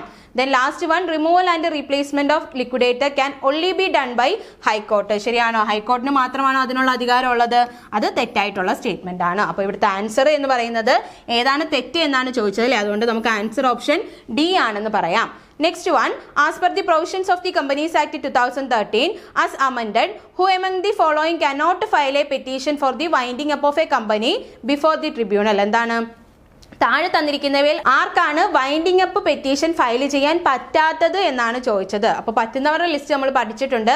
അതിൽ ആരില്ല എന്നുള്ള കാര്യമാണ് നിങ്ങൾ അറിയേണ്ടത്. Option A consumers, option B company itself, option C registrar of companies, option D state government. ആരായിരിക്കും? കൺസ്യൂമേഴ്സിനാണ് ആ ഒരു റൈറ്റ് ഇല്ലാത്തത്, അല്ലെങ്കിൽ കൺസ്യൂമേഴ്സിന് അങ്ങനെ ഒരു പെറ്റീഷൻ ഫയൽ ചെയ്യാൻ വേണ്ടിയിട്ട് പറ്റത്തില്ല. ഓപ്ഷൻ എ ആണ് ആൻസർ ആയിട്ട് വരുന്നത്. Next one, given below statement are on audit committee, identify the statement which is wrong. എന്താണ്? ഓഡിറ്റ് കമ്മിറ്റിയായിട്ട് ബന്ധപ്പെട്ട് വരുമ്പോൾ താഴെ തന്നിരിക്കുന്നവയിൽ ഏത് സ്റ്റേറ്റ്മെന്റ് ആണ് തെറ്റായിട്ട് വരുന്നത് എന്നാണ് ചോദിച്ചിരിക്കുന്നത്. Option A, it is compulsory for every listed public company. എന്താണ്? എല്ലാ ലിസ്റ്റഡ് പബ്ലിക് കമ്പനീസിനും എന്ത് ചെയ്യണം? ഓഡിറ്റ് കമ്മിറ്റി ഉണ്ടായിരിക്കണം എന്നുള്ളത് കമ്പൽസറി ആണ്. അത് ശരിയായിട്ടുള്ള സ്റ്റേറ്റ്മെന്റ് ആണ്. Then all members of the audit committee should have the ability to read financial statement. എന്താണ്? നമ്മുടെ ഓഡിറ്റ് കമ്മിറ്റിയിലുള്ള എല്ലാ മെമ്പേഴ്സിനും നമ്മുടെ ഫിനാൻഷ്യൽ സ്റ്റേറ്റ്മെന്റ് റീഡ് ചെയ്യാനുള്ള എബിലിറ്റി ഉണ്ടായിരിക്കണം എന്നാണ് പറഞ്ഞത്. അങ്ങനെ ഒരു എബിലിറ്റി ഉണ്ടാകണമെന്നോ ഉണ്ടാകണ്ടെന്നോ നമുക്ക് പറഞ്ഞിട്ടില്ല. അതുകൊണ്ട് നമുക്ക് അതിനെ എന്താണ് അങ്ങനെ പറഞ്ഞിട്ടില്ലാത്തതുകൊണ്ട് അതിനെ നമുക്ക് മാറ്റി നിർത്താം. Next one, it shall consist a minimum of 3 directors. അത് കറക്റ്റ് ആണ്. മിനിമം 3 ഡയറക്ടേഴ്സ് വേണമെന്ന് നമ്മൾ പഠിച്ചിട്ടുള്ളതാണ്. അതുപോലെ തന്നെ the independent director is to have majority. അതും നമ്മൾ പറഞ്ഞതാണ്. സോ നമുക്ക് ആൻസർ എഴുതാൻ എടുക്കാം. ഓപ്ഷൻ ബി ആണ് എന്ത് പറഞ്ഞത്? റോങ് ആയിട്ട് വരുന്നത്. എല്ലാ മെമ്പേഴ്സിനും എന്താണ് ആ ഒരു ഫിനാൻഷ്യൽ സ്റ്റേറ്റ്മെന്റ് റീഡ് ചെയ്യാനുള്ള എബിലിറ്റി വേണമെന്ന് നമ്മൾ പഠിച്ചിട്ടില്ല. So answer is option B. Next one, dash is the process by which companies convert the physical share certificate into electronic format. എന്താണ്? ഫിസിക്കൽ ഷെയർ സർട്ടിഫിക്കറ്റിനെ ഇലക്ട്രോണിക് ഫോർമാറ്റിലേക്ക് കൺവേർട്ട് ചെയ്യുന്ന പ്രോസസ്സിനെ നമ്മൾ എന്തെന്നാണ് പറഞ്ഞത്? ഡീമെറ്റീരിയലൈസേഷൻ എന്നാണ് പറഞ്ഞത്. നമ്മൾ പഠിച്ചതാണ് അല്ലേ? ഫിസിക്കൽ ഷെയർ സർട്ടിഫിക്കറ്റിനെ എന്തായിട്ടാണ് ഇലക്ട്രോണിക് ഫോർമാറ്റിലേക്ക് കൺവേർട്ട് ചെയ്യുന്നത്? ഡീമെറ്റീരിയലൈസേഷൻ ആണ്. Next one, the financial process in which illiquid asset such as loans or receivables are bundled together and converted into tradable securities is called. എന്താണ്? ഇല്ലിക്വിഡ് അസറ്റിനെ കൺവേർട്ട് ചെയ്ത് trade ചെയ്യാൻ പറ്റുന്ന സെക്യൂരിറ്റി ആക്കി മാറ്റുന്ന പ്രോസസ്സിനെ നമ്മൾ പറഞ്ഞത് സെക്യൂരിറ്റൈസേഷൻ എന്നാണ്. ഓപ്ഷൻ ബി ആണ് ആൻസർ ആയിട്ട് വരുന്നത്. Next one, as per the income tax act 1961 the residential status of a person is determined on the basis of. എന്താണ്? 1961 ഇൻകം ടാക്സ് ആക്ട് പ്രകാരം റെസിഡൻഷ്യൽ സ്റ്റാറ്റസ് നമ്മൾ ഡിറ്റർമൈൻ ചെയ്യുന്നത് എന്തിന്റെ ബേസിലായിരിക്കണം? Option A, place of birth in India, option B, time of birth in India, option C, period of stay in India, option D, citizenship in India. എന്താണ്? Period of stay ആണല്ലേ? എത്ര ദിവസം താമസിച്ചു എന്നുള്ള കണക്കെടുത്തിട്ടാണ് നമ്മൾ എന്ത് ചെയ്യുന്നത്? റെസിഡൻഷ്യൽ സ്റ്റാറ്റസ് കണ്ടുപിടിക്കുന്നത് അല്ലേ? അതുകൊണ്ട് തന്നെ ഇവിടുത്തെ ആൻസർ ഏതാണ്? ഓപ്ഷൻ സി ആണ്. Next one, the rate of income tax in India every year is fixed by. എന്താണ്? നമുക്ക് ഉള്ള അല്ലെങ്കിൽ ഇൻകം ടാക്സുമായിട്ട് ബന്ധപ്പെട്ട് വരുന്ന റേറ്റുകൾ ഓരോ വർഷവും ഫിക്സ് ചെയ്യുന്നത് ആര് എന്നാണ് ചോദിച്ചത്. Option A, income tax act 1961, option B, income tax rules 1961, option C, finance minister of India, option D, annual finance bill passed in the parliament. നമുക്കറിയാലേ പാർലമെന്റിൽ പാസ് ചെയ്യുന്ന ആനുവൽ ഫിനാൻഷ്യൽ ബില്ലിലാണ് എന്ത് വരുന്നത്? ഓരോ റേറ്റുകളും ടാക്സുമായിട്ട് ബന്ധപ്പെട്ടുള്ളത് വരുന്നത് എന്നുള്ളത്. അപ്പോൾ ഇവിടുത്തെ ആൻസർ ഏതാണ്? ഓപ്ഷൻ ഡി ആണ്. Next one, the process of inclusion in the name of a share in the list of shares traded in the stock exchange is called. എന്താണ്? സ്റ്റോക്ക് എക്സ്ചേഞ്ചിൽ ലിസ്റ്റ് ചെയ്തിട്ടുള്ള ഷെയർസിന്റെ കൂടെ ഒരു കമ്പനിയുടെ ഷെയറും എന്താണ് ഒരു കമ്പനിയുടെ പേരും കൂടെ ആ ലിസ്റ്റിൽ ഉൾപ്പെടുത്തുന്നതിന് നമ്മൾ എന്തെന്നാണ് പറഞ്ഞത്? ലിസ്റ്റിംഗ് എന്നാണ് പറഞ്ഞത്. ഓപ്ഷൻ ബി ആണ് ആൻസർ ആയിട്ട് വരുന്നത്. Next one, the process used during an initial public offering to determine the price at which share will be offered to investors is called. എന്താണ്? ഇനീഷ്യൽ പബ്ലിക് ഓഫറിൽ നമ്മൾ ഷെയർ പ്രൈസ് ഡിറ്റർമൈൻ ചെയ്യുന്ന ആ പ്രോസസ്സിന് എന്തെന്നാണ് പറഞ്ഞത്? Book building എന്നാണ് പറഞ്ഞത് അല്ലേ? Option A ആണ് ആൻസർ ആയിട്ട് വരുന്നത്. ബുക്ക് ബിൽഡിംഗ് ആണ് answer. Next one, the direct sale of share to investor is called. എന്താണ്? നമ്മൾ നമ്മുടെ ഇൻവെസ്റ്റർക്ക് തന്നെ ഡയറക്റ്റ് സെയിൽ നടത്തുന്നു. അതിന് എന്തെന്നാണ് പറഞ്ഞത്? പ്രൈവറ്റ് പ്ലേസ്മെന്റ് എന്നാണ് പറഞ്ഞത്. ചിലർക്കെങ്കിലും ഒരു കൺഫ്യൂഷൻ ഉണ്ടായിരിക്കും, അത് പബ്ലിക് ഓഫർ ആയിക്കൂടെ? പബ്ലിക്കിനല്ല, നമ്മുടെ ഇൻവെസ്റ്റേഴ്സിന് ഡയറക്റ്റ് സെയിലാണ് വരുന്നത്. So answer is private placement. Next one, who is the regulator of capital market in India? India അല്ലെങ്കിൽ ക്യാപിറ്റൽ മാർക്കറ്റ്, ഇന്ത്യൻ ക്യാപിറ്റൽ മാർക്കറ്റിന്റെ റെഗുലേറ്റർ ആര് എന്നാണ് ചോദിച്ചത്. അത് സെബി ആണ് അല്ലേ? Securities and exchange board of India ആണ്. Next one, salary of MPs and MLAs are taxable under the head. ഏതാണ് നമ്മുടെ MPയുടെയും MLAയുടെയും ഒക്കെ സാലറി എന്ന് പറയുന്നത് ഏത് ഹെഡിലാണ് ടാക്സബിൾ ആയിട്ടുള്ളത്? സാലറി എന്ന് കേട്ടുകൊണ്ട് നമുക്ക് ഒരിക്കലും ഇൻകം ഫ്രം സാലറി എഴുതാൻ പറ്റില്ല. MPs ആൻഡ് MLAs എന്ന് പറയുമ്പോൾ അത് എവിടെയാണ് വരുന്നത്? ഇൻകം ഫ്രം അതർ സോഴ്സ് ആണ് അല്ലേ? അവിടെ ഒരു എംപ്ലോയർ റിലേഷൻഷിപ്പ് ഇല്ലാത്തത് കൊണ്ട് അത് ഏതിലാണ് വരുന്നത്? Income from other source. Option B ആണ് ആൻസർ ആയിട്ട് വരുന്നത്. Next one, which among the following is legally allowed under income tax act 1961? എന്താണ് 1961 ഇൻകം ടാക്സ് ആക്ട് പ്രകാരം ലീഗലി അലൗഡ് ആയിട്ടുള്ളത് ഏതൊക്കെയാണ് എന്നാണ് ചോദിച്ചത്. Option A tax evasion, tax avoidance, tax planning, all are allowed. എന്താണ് ടാക്സ് ഇവേഷൻ എന്ന് പറഞ്ഞാൽ legally അല്ല, അത് ഇല്ലീഗൽ ആണ്. ടാക്സ് അവോയ്ഡൻസ് ലീഗൽ ആണ് എങ്കിലും നമ്മുടെ ആക്ട് പ്രകാരം അത് പറഞ്ഞിട്ടില്ല. ഏതാണ്? ടാക്സ് പ്ലാനിങ് ആണ് ആക്ട് പ്രകാരം ലീഗൽ ആയിട്ടുള്ളത്. സോ ആൻസർ എന്ന് പറയുന്നത് ഏതാണ്? ഓപ്ഷൻ സി ടാക്സ് പ്ലാനിങ് ആണ്. Next one, under the head income from house property dash is charged to tax. ആലോചിച്ച് നോക്കുക, ഇൻകം ഫ്രം ഹൗസ് പ്രോപ്പർട്ടി ആയിട്ട് ബന്ധപ്പെട്ട് വരുമ്പോൾ നമ്മൾ എന്തിനാണ് ടാക്സ് ചാർജ് ചെയ്യുന്നത്?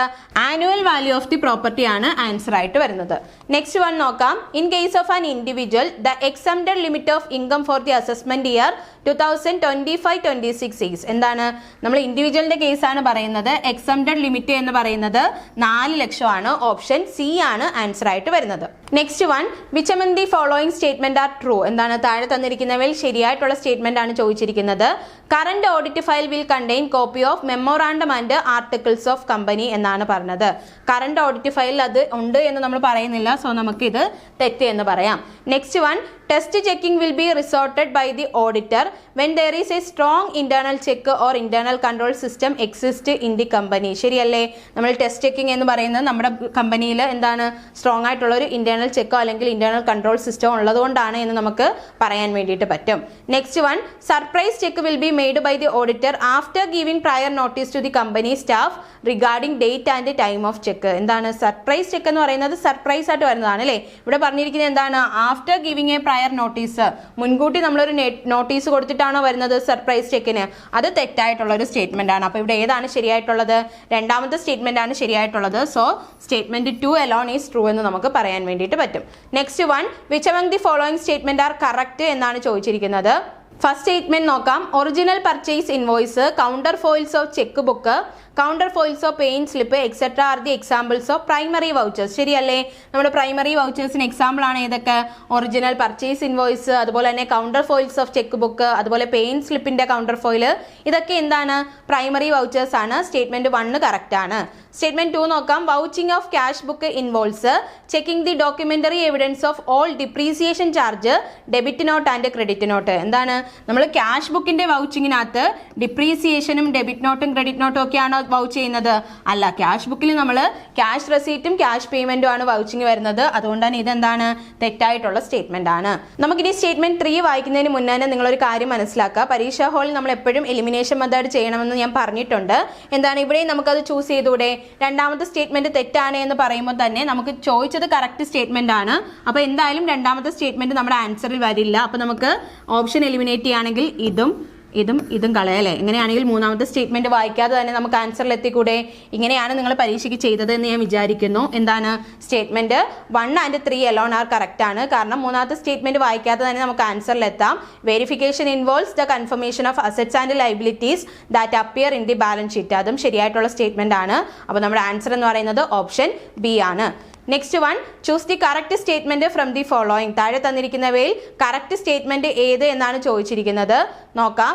സ്റ്റേറ്റ്മെന്റ് 1 പറയുന്നു, it is A TRYSEM that marketing begins and end with customers അല്ലെങ്കിൽ കൺസ്യൂമേഴ്സ്. എന്താണ്? നമ്മുടെ മാർക്കറ്റിംഗ് എന്ന് പറയുന്നത് തുടങ്ങുന്നതും അവസാനിക്കുന്നതും കൺസ്യൂമേഴ്സിലാണെന്നാണ് പറഞ്ഞത്. ശരിയല്ലേ? ശരിയാണ്. Next one, free samples, coupons, free trials etcetera are the examples of sales promotion measures oriented toward the consumers. എന്താണ്? കൺസ്യൂമേഴ്സിനെ orient ചെയ്യാൻ വേണ്ടിയിട്ട് നമ്മൾ ഉപയോഗിക്കുന്ന സെയിൽസ് പ്രൊമോഷൻ മെഷേഴ്സ് ആണ് ഏതെന്ന് പറയുന്നത്? ഫ്രീ സാമ്പിൾ കൊടുക്കുന്നതും കൂപ്പൺ കൊടുക്കുന്നതും ഫ്രീ ട്രയൽ കൊടുക്കുന്നതും ഒക്കെ അല്ലേ? അതും എന്താണ്? ശരിയായിട്ടുള്ള സ്റ്റേറ്റ്മെന്റ് ആണ്. Third one, marketing mix is a part of product mix. Marketing mixing എന്ന് പറയുന്നത് എന്താണ്? പ്രോഡക്റ്റ് മിക്സിന്റെ ഒരു പാർട്ട് എന്നാണ് പറഞ്ഞത്. അത് ശരിയാണോ? തെറ്റാണല്ലേ? തിരിച്ചാണ് പറയേണ്ടത്. പ്രോഡക്റ്റ് മിക്സ് ആണ് ഏതിന്റെ ഭാഗം? മാർക്കറ്റ് മിക്സിന്റെ ഭാഗം. അല്ലാതെ മാർക്കറ്റ് മിക്സ് അല്ല തിരിച്ച് ഭാഗമാവുന്നത്. ഏറ്റവും വലിയ കോൺസെപ്റ്റ് ഏതാണ്? മാർക്കറ്റിംഗ് മിക്സ് ആണ്. അതിന്റെ ഒരു പാർട്ടാണ് ഏതെന്ന് പറയുന്നത്? പ്രോഡക്റ്റ് മിക്സ് എന്ന് പറഞ്ഞത്. അപ്പോൾ മൂന്നാമത്തെ സ്റ്റേറ്റ്മെന്റ് തെറ്റാണ്. ഇവിടെ ഏതാണ് ശരിയെന്നാണ് ചോദിച്ചത്. 1ഉം 2ഉം ആണ് ശരിയായിട്ട് വരുന്നത്. അപ്പോൾ ഇവിടെ ഏതായിരിക്കും ആൻസർ? ഓപ്ഷൻ എ ആണ്. Statement 1 and 2 along are correct എന്ന് പറയാം. Next one, choose the true statement from the following. ഇവിടെ എന്താണ്? ശരിയായിട്ടുള്ള സ്റ്റേറ്റ്മെന്റ് എഴുതാനാണ് പറഞ്ഞിരിക്കുന്നത്. First one, advertising is A paid form of personal selling. എന്താണ്? അഡ്വർടൈസിംഗ് എന്ന് പറയുന്നത് പേഴ്സണൽ സെല്ലിങ്ങിന്റെ ഒരു പെയ്ഡ് ഫോം എന്നാണ് പറഞ്ഞിരിക്കുന്നത്. ഇവിടെ പെയ്ഡ് ഫോം എന്നുള്ളത് ശരിയാണ്. പക്ഷെ അത് പേഴ്സണൽ സെല്ലിംഗ് ആണോ? അല്ല, പ്രൊമോഷൻ ആണ് അല്ലേ? പ്രൊമോഷൻ ആണെങ്കിൽ ശരിയായിരുന്നു. പേഴ്സണൽ സെല്ലിംഗ് എന്ന് പറയുന്നത് അടുത്തൊരു ടെക്നിക്കാണ്. സോ നമുക്ക് ഒന്നാമത്തത് തെറ്റാണെന്ന് പറയാം. Next one, pre test or copy test is conducted after the publication of advertisement in the public domain. ശരിയാണോ? പ്രീ ടെസ്റ്റ് എപ്പോഴും നടത്തുന്നത് എപ്പോഴാണ്? ആഫ്റ്റർ ആണോ? ബിഫോർ ആണ് വരേണ്ടത്. സോ രണ്ടാമത്തെ സ്റ്റേറ്റ്മെന്റും തെറ്റാണ്. Third one, public relation is carried out through the process of salesmanship. ശരിയാണോ? പബ്ലിക് റിലേഷൻ എന്ന് പറയുന്നത് സെയിൽസ്മാൻഷിപ്പിലൂടെയാണോ? അല്ല, നമ്മൾ പബ്ലിക്കിന്റെ ഡയറക്റ്റ് പോയിട്ട് സെയിൽ ചെയ്യാണ് അല്ലേ? അല്ലാതെ സെയിൽസ്മാൻഷിപ്പിലൂടെ അല്ല ഏത് വരുന്നത്? പബ്ലിക് റിലേഷൻ വരുന്നത്. അതുകൊണ്ട് തന്നെ മൂന്നാമത്തെ സ്റ്റേറ്റ്മെന്റും തെറ്റാണ്. അപ്പോൾ ഇവിടെ എല്ലാ സ്റ്റേറ്റ്മെന്റും തെറ്റാണ്. ആൻസർ ഏത് പറയാം? ഓപ്ഷൻ ഡി ആണ്. None of these statement are true. ഒരു സ്റ്റേറ്റ്മെന്റും എന്തല്ല? ശരിയല്ല. 3 സ്റ്റേറ്റ്മെന്റും ഇവിടെ തെറ്റാണ്. Next one, which of the following statement are right? ശരിയായിട്ടുള്ള സ്റ്റേറ്റ്മെന്റ് ആണ് ചോദിച്ചിരിക്കുന്നത്. First one, internal check has a wider scope and will contain the internal control system and the internal audit. എന്താണ്? ഇന്റേണൽ ചെക്ക് എന്ന് പറയുന്നത് wider scope ആണ്. അതുപോലെ തന്നെ അതിനകത്ത് വരുന്നതാണ് ഇന്റേണൽ കൺട്രോൾ സിസ്റ്റവും ഇന്റേണൽ ഓഡിറ്റും എന്നാണ് പറഞ്ഞത്. ശരിയാണോ? തിരിച്ചായിരുന്നു പറയേണ്ടത് അല്ലേ? ഏറ്റവും വൈഡർ സിസ്റ്റം ഏതാണ്? ഇന്റേണൽ കൺട്രോൾ ആണ്. അതിനകത്ത് വരുന്നതാണ് ഇന്റേണൽ ചെക്ക്. സോ ഒന്നാമത്തെ എന്താണ്? തെറ്റാണെന്ന് പറയാം. Next one, internal auditor will conduct the statutory audit and will report to the shareholders. ശരിയാണോ? ഇന്റേണൽ ഓഡിറ്റർ സ്റ്റാറ്റ്യൂട്ടറി ഓഡിറ്റ് ആണ് ചെയ്യുന്നത്. അതുപോലെ തന്നെ അത് ഷെയർ ഹോൾഡേഴ്സിന്റെ അടുത്ത് റിപ്പോർട്ട് ചെയ്യണമെന്ന് പറഞ്ഞു. അതെന്താണ്? തെറ്റാണ്. കാരണം അത് മാനേജ്മെന്റിന്റെ അടുത്താണ് റിപ്പോർട്ട് ചെയ്യുന്നത്. അതുപോലെ തന്നെ അത് സ്റ്റാറ്റ്യൂട്ടറി ഓഡിറ്റ് അല്ല. അപ്പോൾ രണ്ടാമത്തെ സ്റ്റേറ്റ്മെന്റ് എന്താണ്? തെറ്റാണ്. മൂന്നാമത്തെ സ്റ്റേറ്റ്മെന്റിൽ പറയുന്നു, internal check is a work routine in which the work is done by one staff is automatically counter checked by the work of another. എന്താണ് ഇന്റേണൽ ചെക്ക് എന്ന് പറയുമ്പോൾ? ഒരാളൊരു വർക്ക് ചെയ്യുന്നത് ഓട്ടോമാറ്റിക്കായിട്ട് എന്താണ്? കൗണ്ടർ ചെക്ക് ചെയ്യാണ് വേറൊരു വർക്കർ. അയാൾ ചെയ്യുന്നത് അടുത്ത ആളിങ്ങനെ കൗണ്ടർ ചെക്ക് ചെയ്ത് ഓട്ടോമാറ്റിക്കലി പോകുന്നതാണ് ഏത്? ഇന്റേണൽ ചെക്ക് എന്ന് പറയുന്നത്. അത് ശരിയായിട്ടുള്ള സ്റ്റേറ്റ്മെന്റ് ആണ്. അപ്പോൾ ഇവിടെ ശരി ഏത് എന്നാണ് ചോദിച്ചത്. മൂന്നാമത്തത് മാത്രമാണ് ശരിയായിട്ട് വരുന്നത്. So answer is option D ആണ്. സ്റ്റേറ്റ്മെന്റ് 3 alone ഈസ് റൈറ്റ് എന്ന് പറയാം. Next one, which of the following statement are wrong? എന്താണ്? തെറ്റായിട്ടുള്ള സ്റ്റേറ്റ്മെന്റ് ഏത് എന്നാണ് ചോദിച്ചത്. ഫസ്റ്റ് സ്റ്റേറ്റ്മെന്റ് പറയുന്നു, audit programme is prepared by the company and will be submitted to the audit assistant during the conduct of audit. ശരിയാണോ? Audit programme എന്ന് പറയുന്നത് കമ്പനിയാണോ prepare ചെയ്യുന്നത്? അല്ലല്ലേ, ഓഡിറ്റർ ആണ് എന്ത് പ്രിപ്പയർ ചെയ്യേണ്ടത്? ഓഡിറ്റ് പ്രോഗ്രാം പ്രിപ്പയർ ചെയ്യേണ്ടത്. സോ ഒന്നാമത്തെ സ്റ്റേറ്റ്മെന്റ് നമുക്ക് തെറ്റാണെന്ന് പറയാം. സെക്കൻഡ് വൺ നോക്കാം. Audit note will contain all those uncleared queries noted by the audit staff which requires further clarification from the company. എന്താണ്? ഓഡിറ്റ് നോട്ടിനകത്ത് എന്തൊക്കെ കാര്യങ്ങളാണ്? നമ്മുടെ ഓഡിറ്റർക്ക് എന്തെങ്കിലുമൊക്കെ ഡൗട്ട്സ്, അതായത് ഇനിയും ഈ കമ്പനിയോട് ഈ കാര്യങ്ങൾ ചോദിച്ച് മനസ്സിലാക്കണം എന്നുള്ള ഡൗട്ട്സുകൾ എഴുതി വെക്കാൻ വേണ്ടിയിട്ടാണ് നമ്മൾ ഓഡിറ്റ് നോട്ട് തയ്യാറാക്കുന്നത്. അതുകൊണ്ട് എന്താണ്? അത് ശരിയാണെന്ന് പറയാം. Next one, audit working papers will be preserved by the auditor for a reasonable period of time. നമ്മുടെ ഓഡിറ്റർ ഓഡിറ്റ് വർക്കിംഗ് പേപ്പറിനെ എന്ത് ചെയ്യണം? പ്രിസർവ് ചെയ്ത് വെക്കണം. അതായത് ഒരു റീസണബിൾ പീരീഡ് പറയുന്നുണ്ട്.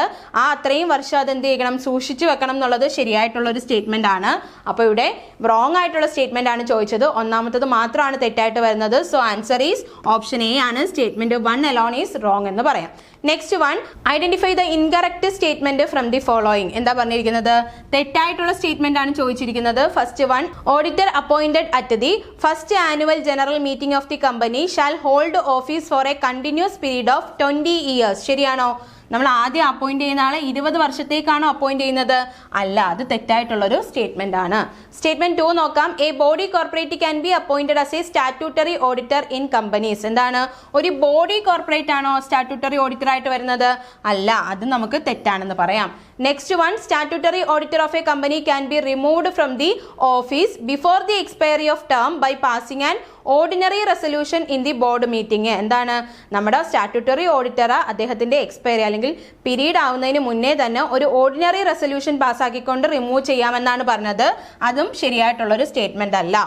അപ്പോൾ ഇവിടെ എന്താണ്, സ്റ്റേറ്റ്മെന്റ് ഇൻകറക്റ്റ് ആണ് ചോദിച്ചത്. 3 സ്റ്റേറ്റ്മെന്റും ഇൻകറക്റ്റ് ആയതുകൊണ്ട് തന്നെ നമുക്ക് ഓപ്ഷൻ ഡി ആണ് ആൻസർ ആയിട്ട് വരുന്നത്. All statement are incorrect. Next one, which of the following statement are true. എന്താണ്, ശരിയായിട്ടുള്ള സ്റ്റേറ്റ്മെന്റ് ആണ് ചോദിച്ചിരിക്കുന്നത്. First one, auditing is usually undertaken for a period of 1 financial year whereas investigation is carried out for any period of time. എന്താണ്, auditing എന്ന് പറയുന്നത് നമ്മൾ തയ്യാറാക്കുന്നത് അല്ലെങ്കിൽ ചെയ്യുന്നത് 1 ഫിനാൻഷ്യൽ ഇയറിലേക്ക് വേണ്ടിയിട്ടാണ്. പക്ഷേ ഇൻവെസ്റ്റിഗേഷൻ നമുക്ക് എപ്പോൾ വേണമെങ്കിലും നടത്താം എന്നാണ് പറഞ്ഞത്. അത് ശരിയായിട്ടുള്ള ഒരു സ്റ്റേറ്റ്മെന്റ് ആണ്. Next one, only A chartered accountant can be appointed as an investigator. ശരിയാണോ?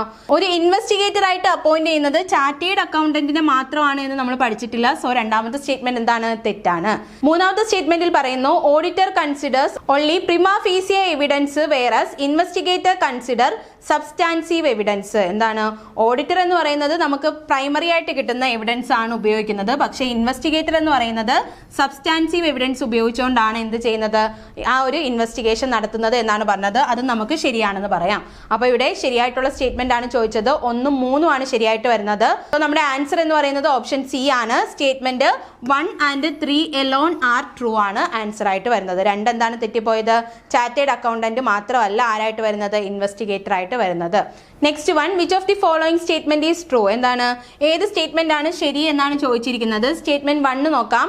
Psychographic segmentation refers to grouping of people into homogeneous segment on the basis of age, income, occupation. ശരിയാണോ? Psychographic സെഗ്മെന്റേഷനിൽ നമ്മൾ നമ്മുടെ സെഗ്മെന്റിനെ divide ചെയ്യുന്നത് age, income, occupation അതിന്റെ ബേസിലാണോ?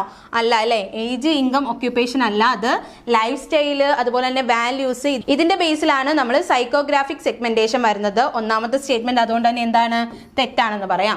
Next one, CRM aim at immediate sales improvement and has only narrow scope of making short term result. എന്താണ്, CRM എന്ന് പറയുന്നത് ഇമ്മീഡിയറ്റ് സെയിൽസ് ഇംപ്രൂവ്മെന്റ് ആണ് നടത്തുന്നത്. അതുപോലെ തന്നെ അതൊരു നാരോ സ്കോപ്പ് ആണ് എന്നാണ് പറയുന്നത്. CRM എന്ന് പറയുന്നത് ഒരു നാരോ സ്കോപ്പ് അല്ല, അതൊരു ബ്രോഡ് സ്കോപ്പ് ആണ്. അതുകൊണ്ട് തന്നെ നമുക്ക് രണ്ടാമത്തെ സ്റ്റേറ്റ്മെന്റ് എന്താണ്, തെറ്റാണെന്ന് പറയാം.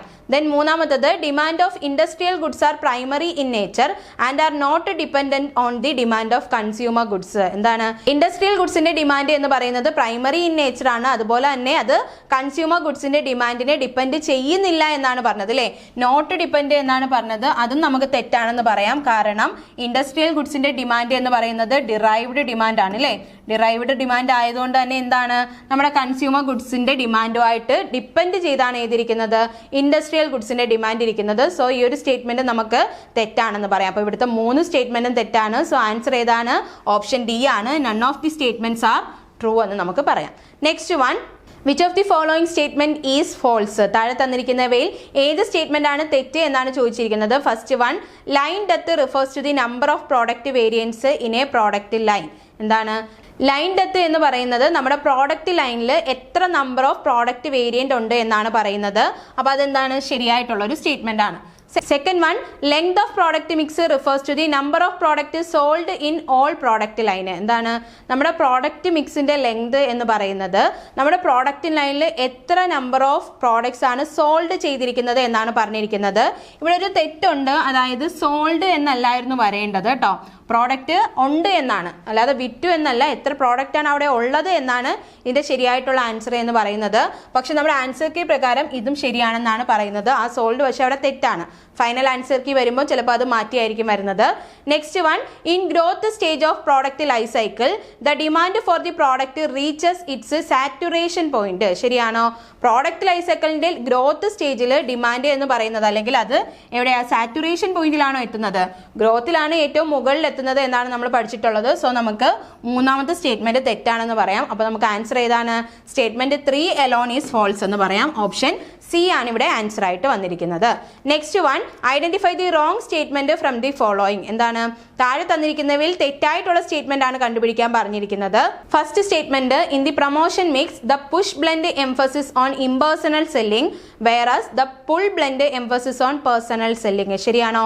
തിരിച്ചായിരുന്നു വരേണ്ടത് അല്ലേ. അതുകൊണ്ട് തന്നെ ഒന്നാമത്തെ സ്റ്റേറ്റ്മെന്റ് തെറ്റാണ്. Second one, sales promotion include advertising, public relation and personal selling. എന്താണ്?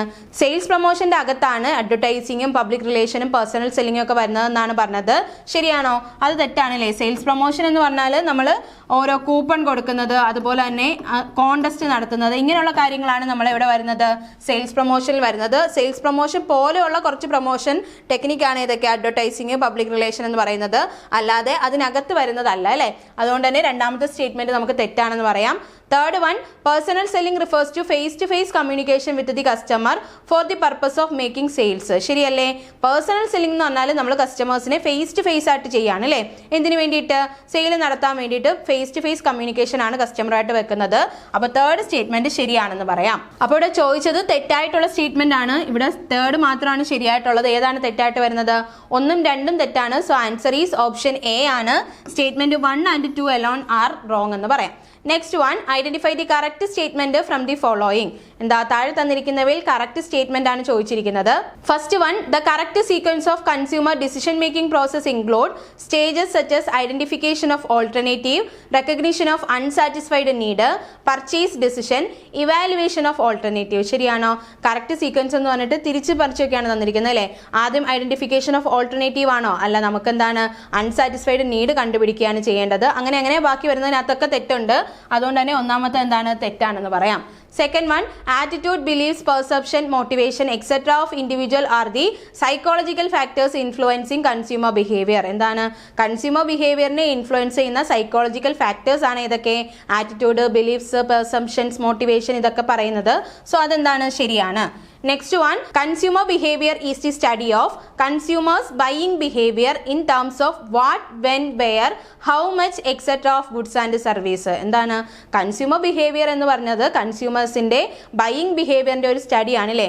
എന്താണ്, എപ്പോഴാണ്, എത്രയാണ് വേണ്ടത്, അല്ലെങ്കിൽ ഏതൊക്കെ സാധനങ്ങളാണ് വേണ്ടത് എന്നുള്ളൊരു സ്റ്റഡിയാണ് എന്നാണ് പറഞ്ഞത്. അതും നമുക്ക് ശരിയാണെന്ന് പറയാം. അപ്പോൾ ഇവിടെ ചോദിച്ചിരിക്കുന്നത് കറക്റ്റ് ആയിട്ടുള്ള സ്റ്റേറ്റ്മെന്റ് ഏത് എന്നാണ്. 2ഉം 3ഉം ആണ് കറക്റ്റ് ആയിട്ട് വരുന്നത്. സോ ഓപ്ഷൻ എന്ന് പറയുന്നത് ഏതായിരിക്കും? ഓപ്ഷൻ ബി ആണ്. Statement 2 and 3 along are correct. Next one, ഇനി വരുന്ന 40 ക്വസ്റ്റ്യൻ എന്ന് പറയുന്നത് നമ്മുടെ കമ്പ്യൂട്ടറൈസ്ഡ് അക്കൗണ്ടിംഗ് ആയിട്ട് ബന്ധപ്പെട്ടതാണ്. ഫസ്റ്റ് വൺ പറയാം. Which report in Tally prime provide detailed information about the movement of inventory item. അപ്പോൾ ഈ ക്വസ്റ്റ്യൻ ശരിക്കും നമ്മൾ പഠിച്ചില്ലെങ്കിൽ പോലും ആൻസർ ചെയ്യാൻ പറ്റും. മൂവ്മെന്റ് ഓഫ് ഇൻവെന്ററി ആയിട്ട് ബന്ധപ്പെട്ടാണ് പറയുന്നത്. Balance sheet, profit and loss account, stock summary report, sales register. ഏതായിരിക്കും? ഇൻവെന്ററി ആയിട്ട് ബന്ധപ്പെട്ട് വരുമ്പോൾ ഉറപ്പായിട്ടും അതെന്താണ്? സ്റ്റോക്ക് സമ്മറി റിപ്പോർട്ടാണ് വരുന്നത്. Next one, what is the purpose of maintaining batch wise details in Tally Prime. നമ്മുടെ ടാലി പ്രൈമിൽ ബാച്ച് വൈസ് ഡീറ്റെയിൽസ് മെയിൻറ്റെയിൻ ചെയ്യുന്നതിന്റെ പർപ്പസ് എന്താണ് എന്നാണ് ചോദിച്ചിരിക്കുന്നത്.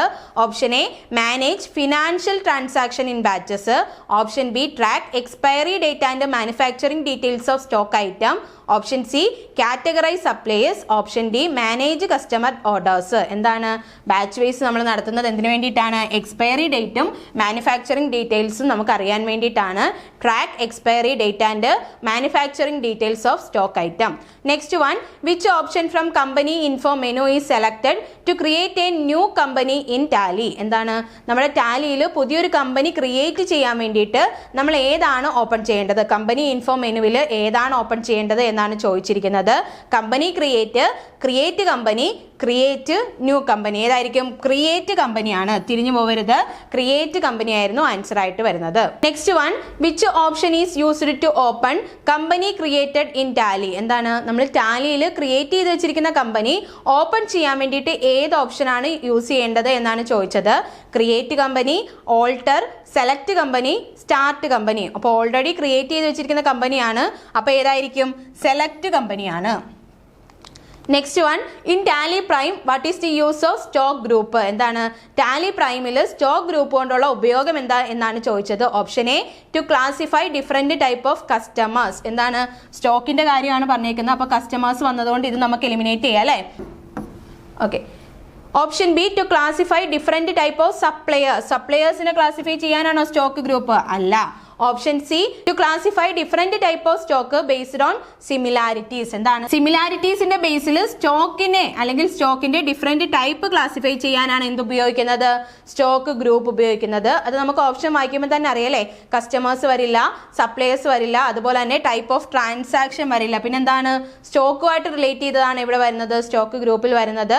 അപ്പോൾ ഇവിടുത്തെ ആൻസർ ഏതാണ്, ഓപ്ഷൻ സി ആണ്, to classify different type of stocks based on similarity. Next one, what is the role of godown in Tally prime? എന്താണ് ടാലി പ്രൈമിൽ ഗോ ഡൗണിന്റെ റോൾ എന്താണ്? Option A manage financial ledgers, option B track payroll activities, option C store and manage stock item in different location, option D categorise customers. Godown എന്ന് പറയുമ്പോൾ തന്നെ ആലോചിക്കുക, option C ആണ്, store and manage stock items in different locations. Next question, which type of inventory voucher is used in Tally Prime to record the receipt of goods into the inventory? എന്താണ് നമ്മുടെ Tally പ്രൈമിൽ which type, ഏത് inventory voucher ആണ് use ചെയ്യുന്നത്, എന്തിനു വേണ്ടിയിട്ടാണ്? Receipt of goods ആണ് അല്ലേ. റെസീറ്റ് ഓഫ് ഗുഡ്സുമായിട്ട് ബന്ധപ്പെട്ട് വരുന്ന ഏതാണ്? റെസീറ്റ് നോട്ട് ആണ്, ഓപ്ഷൻ ബി ആണ് answer. Next one, what is the function of price list in Tally Prime? Tally പ്രൈമിൽ നമ്മുടെ പ്രൈസ് ലിസ്റ്റിന്റെ ഫംഗ്ഷൻ എന്താണ് എന്നാണ് ചോദിച്ചിരിക്കുന്നത്. Option A manage financial transaction, option B maintain a list of employee salary, option C specify selling price of stock item, option D categorise stock item. എന്താണ് price list ആണ് പറഞ്ഞിരിക്കുന്നത്, അപ്പോൾ എന്തായിരിക്കും ആൻസർ? ഓപ്ഷൻ സി ആണ്, specify selling price of stock item ആണ് answer ആയിട്ട് വരുന്നത്. Next one, the home screen of Tally is known as. നമുക്കറിയാം ടാലിയുടെ ഹോം സ്ക്രീനെ നമ്മൾ എന്തെന്നാണ് പഠിച്ചത്? ഗേറ്റ് വേ ഓഫ് ടാലി എന്നാണ് പറഞ്ഞത്. Next one, which option is used to exit Tally? നമ്മൾ ടാലിയിൽ നിന്ന് എക്സിറ്റ് ചെയ്യാൻ വേണ്ടിയിട്ട് ഏത് ഓപ്ഷൻ ആണ് യൂസ് ചെയ്യുന്നത് എന്നാണ് ചോദിച്ചത്. അത് ഏതാണ്? ഓപ്ഷൻ സി ആണ്, ക്വിറ്റ് ആണ് അല്ലെ. ക്വിറ്റ് ചെയ്യുമ്പോഴാണ് നമ്മൾ പുറത്ത് വരുന്നത്. Next one, in general the financial year shall be from. എന്താണ് നമ്മുടെ ഫിനാൻഷ്യൽ ഇയർ എവിടെ മുതലാണ് സ്റ്റാർട്ട് ചെയ്യുന്നത് എന്നാണ് ചോദിച്ചത്. ജനറൽ രീതിയിൽ ഫിനാൻഷ്യൽ ഇയർ സ്റ്റാർട്ട് ചെയ്യുന്നത് എപ്പോഴാണ്? 1st April of every year ആണ്, ഓപ്ഷൻ എ ആണ് ആൻസർ ആയിട്ട് വരുന്നത്. അത് നമുക്ക് ഈസി ആയിട്ട് കിട്ടുന്ന ഒരു ആൻസർ ആണ് അല്ലേ. കമ്പ്യൂട്ടറൈസ്ഡ് അക്കൗണ്ടിങ് അറിയണമെന്ന് പോലും ഇല്ല, ഇതൊക്കെ നമുക്ക് ഈസി ആയിട്ട് കിട്ടും. Next one, ERP stand for. എന്താണ് ടാലി ERP ഒക്കെ നമ്മൾ പറഞ്ഞതാണ്. അപ്പോൾ അതിൽ ERP സ്റ്റാൻഡ്സ് ഫോർ എന്താണ്? Enterprise resource planning, economic resource planning, efficient resource planning, easy resource planning. എന്താണ് enterprise resource planning, option A ആണ് ആൻസർ ആയിട്ട് വരുന്നത്. നെക്സ്റ്റ് വൺ, അസേർഷൻ പറയുന്നു ratio analysis is an essential tool for financial decision making. ശരിയാണോ? നമ്മുടെ financial decision മേക്കിംഗിൽ ratio analysis എന്ന് പറയുന്നത് ഒരു എസെൻഷ്യൽ ടൂൾ ആണ് എന്നാണ് പറഞ്ഞത്. അസേർഷൻ ശരിയാണ്. റീസൺ നോക്കാം. The current ratio measures the profitability of the company. എന്താണ് കറണ്ട് റേഷ്യോ? നമുക്ക് പ്രോഫിറ്റബിലിറ്റി ഓഫ് ദി കമ്പനി ആണോ കിട്ടുന്നത്? അല്ല അല്ലേ, ലിക്വിഡിറ്റി ആണ് കറണ്ട് റേഷ്യോ മെഷർ ചെയ്യുന്നത്. അതുകൊണ്ട് തന്നെ റീസൺ നമുക്ക് എന്താണ്? തെറ്റാണെന്ന് പറയാം. അപ്പോൾ ഇവിടുത്തെ ആൻസർ ഏതായിരിക്കും? ഓപ്ഷൻ സി ആണ് ആൻസർ ആയിട്ട് വരുന്നത്. A is correct but R is incorrect. Okay. Next one, which of the following statement about inventory report is or are correct എന്നാണ് ചോദിച്ചിരിക്കുന്നത് അല്ലേ. ഇൻവെന്ററി റിപ്പോർട്ടുമായിട്ട് ബന്ധപ്പെട്ട് വരുമ്പോൾ കറക്റ്റ് ആയിട്ടുള്ള സ്റ്റേറ്റ്മെന്റ് ആണ് ചോദിച്ചിരിക്കുന്നത്. സ്റ്റേറ്റ്മെന്റ് 1 നോക്കാം. Godown wise stock report help business track inventory across multiple storage location. ശരിയല്ലേ? നമുക്ക് ഗോ ഡൗൺ വൈസ് സ്റ്റോക്ക് റിപ്പോർട്ടാണ് എടുക്കുന്നത് എങ്കിൽ നമ്മുടെ മൾട്ടിപ്പിൾ സ്റ്റോറേജ് ലൊക്കേഷനിലുള്ള ഇൻവെന്ററിയെ ട്രാക്ക് ചെയ്യാൻ വേണ്ടിയിട്ട് പറ്റുമെന്നാണ് പറഞ്ഞത്. സ്റ്റേറ്റ്മെന്റ് 1 എന്താണ്? കറക്റ്റ് ആണ്. സ്റ്റേറ്റ്മെന്റ് 2 എന്താണെന്ന് നോക്കാം. The ageing analysis report categorize inventory based on how long it has been stored. എന്താണ് നമ്മൾ ഈ ഒരു അനാലിസിസ് പ്രകാരം നമ്മുടെ ഇൻവെന്ററി എങ്ങനെയാണ് കാറ്റഗറൈസ് ചെയ്യുന്നത്? എത്ര നാളത്തേക്ക് ഉപയോഗിക്കാം എന്നുള്ള രീതിയിൽ, അല്ലെങ്കിൽ എങ്ങനെ സ്റ്റോർ ചെയ്യാം എന്നുള്ള രീതിയിലാണ് കാറ്റഗറൈസ് വരുന്നത്. അപ്പോൾ അതും എന്താണ്? ശരിയായിട്ടുള്ള ഒരു സ്റ്റേറ്റ്മെന്റ് തന്നെയാണ്. സോ നമ്മുടെ ആൻസർ എന്ന് പറയുന്നത് ബോത്ത് സ്റ്റേറ്റ്മെന്റ്സ് ആർ കറക്റ്റ് ആണ്. ഓപ്ഷൻ സി ആണ് ആൻസർ ആയിട്ട് വരുന്നത്. Next one, which of the following statement is or are correct regarding recent GST update? അതായത് പുതിയ GST അപ്ഡേറ്റ് പ്രകാരം ഏത് സ്റ്റേറ്റ്മെന്റ് ആണ് കറക്റ്റ് എന്നാണ് ചോദിച്ചിരിക്കുന്നത്. സ്റ്റേറ്റ്മെന്റ് 1, ദ QRMP എന്താണ്? Quarterly return monthly payment scheme applies to business with a turnover of up to ₹5 crore. ശരിയല്ലേ? 5 കോടി രൂപ വരെ ടേൺ ഓവർ ഉള്ള ബിസിനസ്സിന് എന്ത് സ്കീം അപ്ലൈ ചെയ്യാം എന്നാണ്? QRMP സ്കീം അപ്ലൈ ചെയ്യാം എന്നാണ് സ്റ്റേറ്റ്മെന്റ് 1 പറയുന്നത്. അത് ശരിയായിട്ടുള്ളൊരു സ്റ്റേറ്റ്മെന്റ് ആണ്. ദെൻ സെക്കൻഡ് സ്റ്റേറ്റ്മെന്റിൽ പറയുന്നു from August 2023 E invoicing become mandatory for all business regardless of turn over. ശരിയാണോ? 2013 ഓഗസ്റ്റിൽ നമുക്ക് ഇ ഇൻവോയ്സ് മാൻഡേറ്ററി ആക്കിയിട്ടുണ്ട്. പക്ഷെ അവിടെ എന്താണ്, ടേൺ ഓവർ നോക്കാതെ, റിഗാർഡ്ലെസ് ഓഫ് ടേൺ ഓവർ ആണോ നമ്മൾ പറഞ്ഞത്? അല്ല അല്ലേ? ആ 5 കോടിയുടെ പരിധി ഇവിടെ നമ്മൾ പറയുന്നുണ്ട്, ടേൺ ഓവർ നോക്കാതെ അല്ല അത് ചെയ്യുന്നത്. സോ നമുക്ക് സ്റ്റേറ്റ്മെന്റ് 2 എന്താണ്, റോങ് ആണെന്ന് പറയാം. അപ്പോൾ ഇവിടെ ഏത് മാത്രമാണ് ശരി? സ്റ്റേറ്റ്മെന്റ് 1 ആണ് ശരിയായിട്ട് വരുന്നത്. So answer is only statement 1 is correct. Option A ആണ് ആൻസർ ആയിട്ട് വരുന്നത്.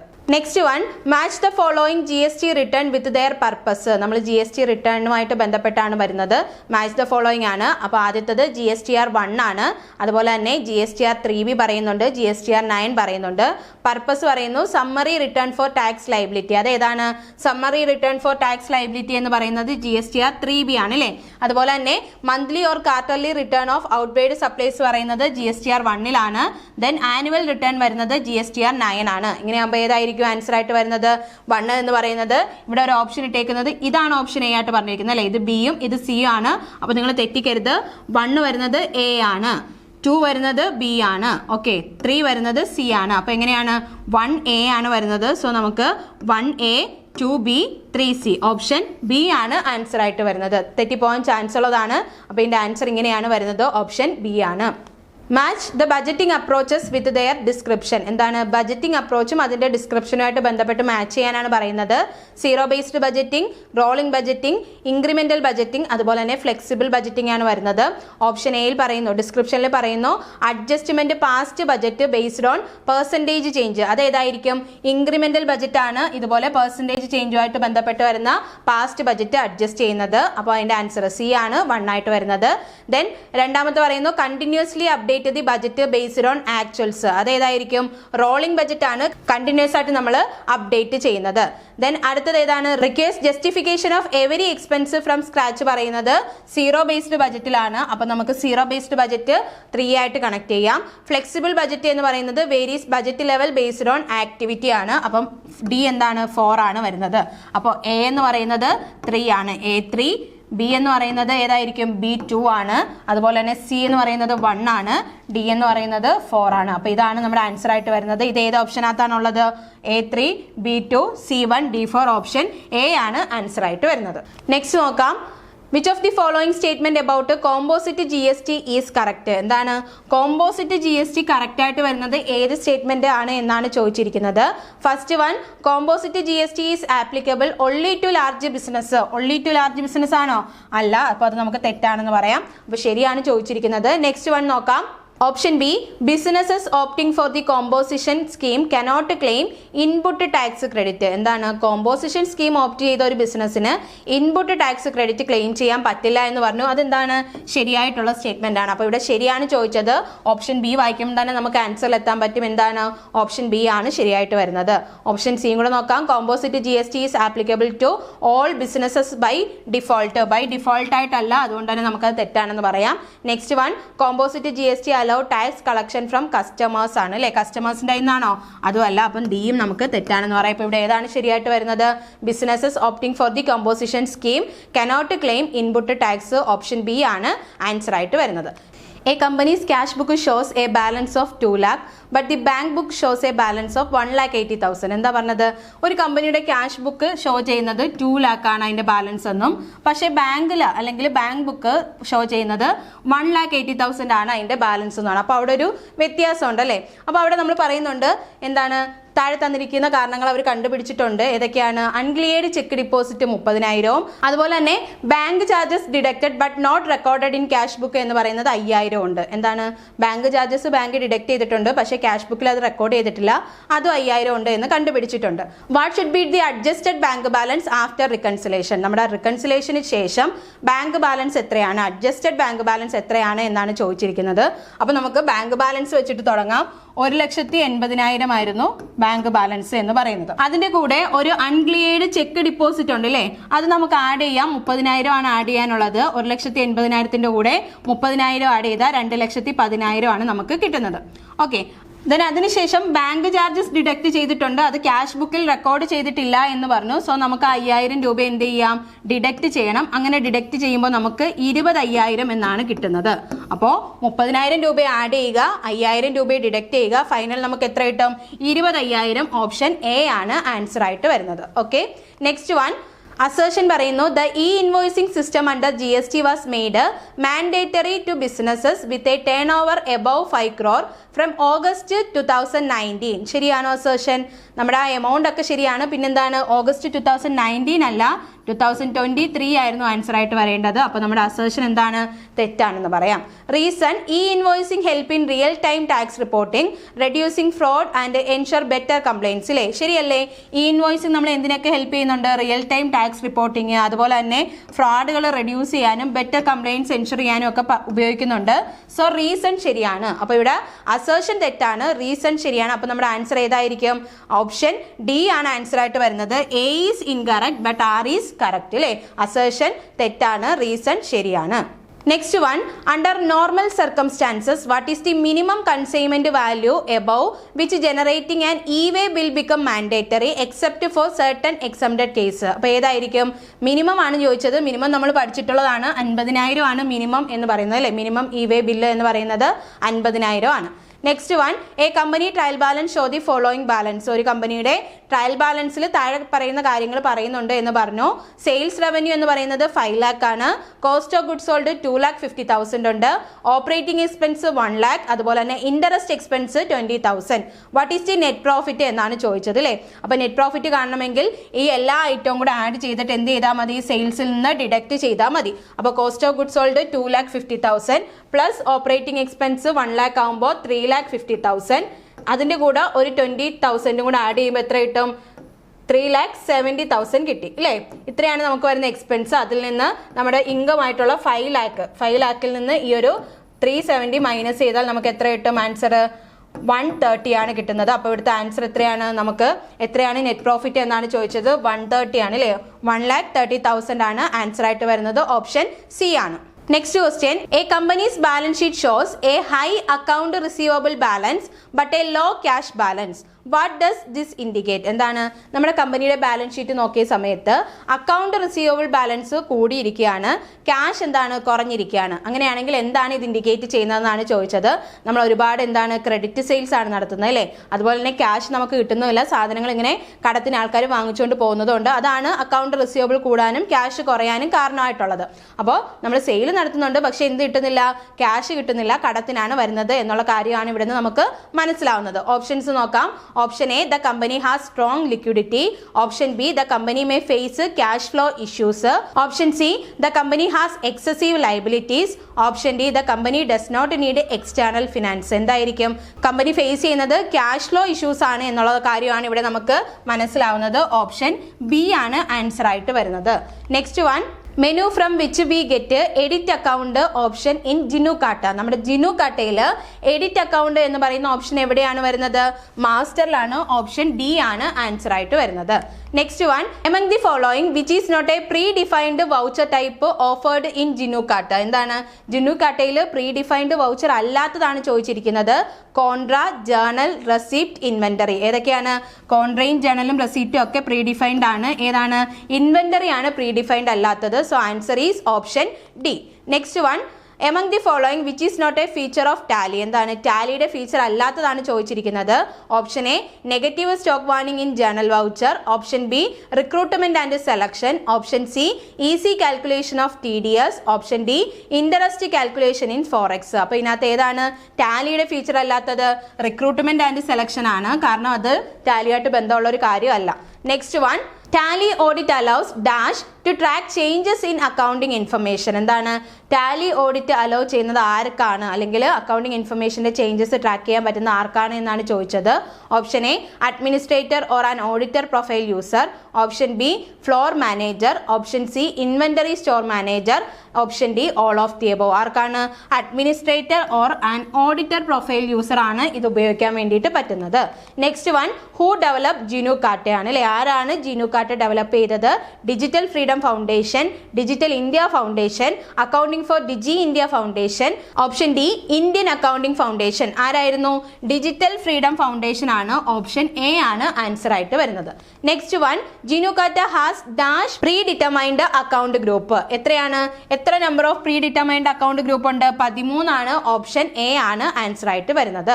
Next one, in GNU Khata bank reconciliation statement is available from dash menu. Option A voucher, option B master, option C report, option D administration. Bank reconciliation വരുന്നത് റിപ്പോർട്ടിലാണ്. Option C ആണ് answer ആയിട്ട് വരുന്നത്. നമ്മുടെ answer കീയിൽ ഇത് master എന്നാണ് തന്നിരിക്കുന്നത്. Master menu ആണെന്നാണ് പറയുന്നത്. അപ്പൊ നെക്സ്റ്റ് വൺ നോക്കാം. Which is the shortcut keys for credit note voucher in GNU Khata. നമ്മുടെ ക്രെഡിറ്റ് നോട്ട് വൗച്ചർ ഏതായിരുന്നു? Ctrl+3 ആണ് ക്രെഡിറ്റ് നോട്ട് എന്ന് പറയുന്നത്. അപ്പോൾ ഇതിന്റെ ആൻസർ ഓപ്ഷൻ സി ആണ്. Next one, dash in Tally display the tax amount of the concerned party or supplier. ഏതാണ്? TDS report, export report, OBDC report, അതുപോലെ തന്നെ ഇൻവെന്ററി റിപ്പോർട്ട്. അപ്പോൾ നിങ്ങൾ ആലോചിച്ച് നോക്കുക, ടാക്സ് എമൗണ്ട് എന്ന് തന്നെയാണ് പറഞ്ഞിരിക്കുന്നത്. അത് ഏതായിരിക്കും? TDS റിപ്പോർട്ടാണ് ആൻസർ ആയിട്ട് വരുന്നത്. Next one, ODBC in Tally stands for. ടാലിയിൽ ODBC എന്ന് പറയുന്നത് എന്താണ്? Open dual bond connectivity, open double band connectivity, open database connectivity, open disk bearing connectivity. ഏതാണ്? Open database connectivity. Option C ആണ് answer. Next one, dash is the enhanced security system which allow for encryption of the company data. എന്താണ്? Encryption നടത്തുന്നത് ഏതിലാണ്? ടാലി വോൾട്ടിലാണ്. Option B ആണ് correct answer. Tally vault ആണ് ഇത് എൻക്രിപ്ഷനുമായിട്ട് ബന്ധപ്പെട്ട് വരുന്നത്. Next one, Tally has dash format four export of data from email, export and upload options. എത്ര ഫോർമാറ്റ് ഉണ്ട് ടാലിയിൽ? അപ്പൊ ഇതിന്റെ ആൻസർ കീയിൽ നമുക്ക് 3 ആണ് വരുന്നത്. ശരിക്കും ഇതിന് 4 എന്തുണ്ട്? ഫോർമാറ്റുകളാണ് ഉള്ളത്. അപ്പൊ ആൻസർ കീ പ്രകാരം 3 ആണ് വരുന്നത്. Next one, in a computer spreadsheet A pre programmed formula is basically. എന്താണ്? നമ്മുടെ കമ്പ്യൂട്ടർ സ്പ്രെഡ്ഷീറ്റിൽ ഒരു പ്രീ പ്രോഗ്രാംഡ് ഫോർമുല ബേസിക്കലി എന്തായിരിക്കും? ഒരു ഫംഗ്ഷൻ ആണ്. Cell, graph, range. ഏതായിരിക്കും പ്രീ പ്രോഗ്രാംഡ് ഫോർമുല എന്ന് പറയുന്നത്? അതൊരു ഫംഗ്ഷൻ ആയിരിക്കും. ഓപ്ഷൻ എ ആണ് ആൻസർ ആയിട്ട് വരുന്നത്. Next one, in a computer spreadsheet a workbook is a group of. Computer സ്പ്രെഡ്ഷീറ്റിൽ വർക്ക് ബുക്ക് എന്ന് പറയുന്നത് എന്തിന്റെ ഗ്രൂപ്പാണ് എന്നാണ് ചോദിച്ചത്. Many rows, many columns, worksheet, cell. എന്തിന്റെ ആയിരിക്കും? Worksheet. ഓപ്ഷൻ സി ആണ് answer. Next one, in a spreadsheet letters are used to represent. എന്താണ്? സ്പ്രെഡ്ഷീറ്റിൽ ലെറ്റേഴ്സ് യൂസ് ചെയ്യുന്നത് എന്തിനെ റെപ്രസെന്റ് ചെയ്യാനാണ്? ഓപ്ഷൻ സി ആണ് ആൻസർ. കോളംസിനെ റെപ്രസെന്റ് ചെയ്യാനാണ് എന്ത് യൂസ് ചെയ്യുന്നത്? ലെറ്റേഴ്സ് യൂസ് ചെയ്യുന്നത്. Next one, in a computer spreadsheet sum, average, minimum, maximum are examples of. എന്താണ്? നമ്മൾ നേരത്തെ പറഞ്ഞ അതേ ആൻസർ തന്നെയാണ് കമ്പ്യൂട്ടറിന്റെ സ്പ്രെഡ്ഷീറ്റിനകത്ത്, അല്ലെങ്കിൽ നമ്മുടെ ഒരു സ്പ്രെഡ്ഷീറ്റിനകത്ത് സം, ആവറേജ്, മിനിമം, മാക്സിമം ഇതൊക്കെ എന്താണ്? ഇതൊക്കെ ഫംഗ്ഷൻസ് ആണ്. ഓപ്ഷൻ എ ഫംഗ്ഷൻ ആണ് answer. Next one, in a computer graphic representation of data is termed as. എന്താണ്? കമ്പ്യൂട്ടറിൽ നമ്മൾ ഗ്രാഫിക് റെപ്രസെന്റേഷൻ ഓഫ് ഡേറ്റ എന്തെന്നാണ് പറയുന്നത് എന്നാണ് ചോദിച്ചിരിക്കുന്നത്. Option A chart, option B graphics, option C pictures, option D figures. എന്തായിരിക്കും? Option A chart ആണ് correct ആയിട്ട് വരുന്ന ആൻസർ. നമ്മുടെ ഗ്രാഫിക് റെപ്രസെന്റേഷൻ എന്ന് പറയുമ്പോൾ ചാർട്ട് ആണ് നമ്മളിവിടെ പറയുന്നത്, കമ്പ്യൂട്ടറിൽ പറയുന്നത്. അപ്പൊ ഇത്രയാണ് സിറ്റ്കോ ആയിട്ട് ബന്ധപ്പെട്ട് വന്ന ക്വസ്റ്റ്യൻസ്. ഈ ഒരു 100 ക്വസ്റ്റ്യനിൽ നിങ്ങൾ എല്ലാവരും നല്ല രീതിയിൽ സ്കോർ ചെയ്തിട്ടുണ്ട് എന്ന് വിചാരിക്കുകയാണ്. എല്ലാവർക്കും വിജയാശംസകൾ നേരുന്നു. Thank you all.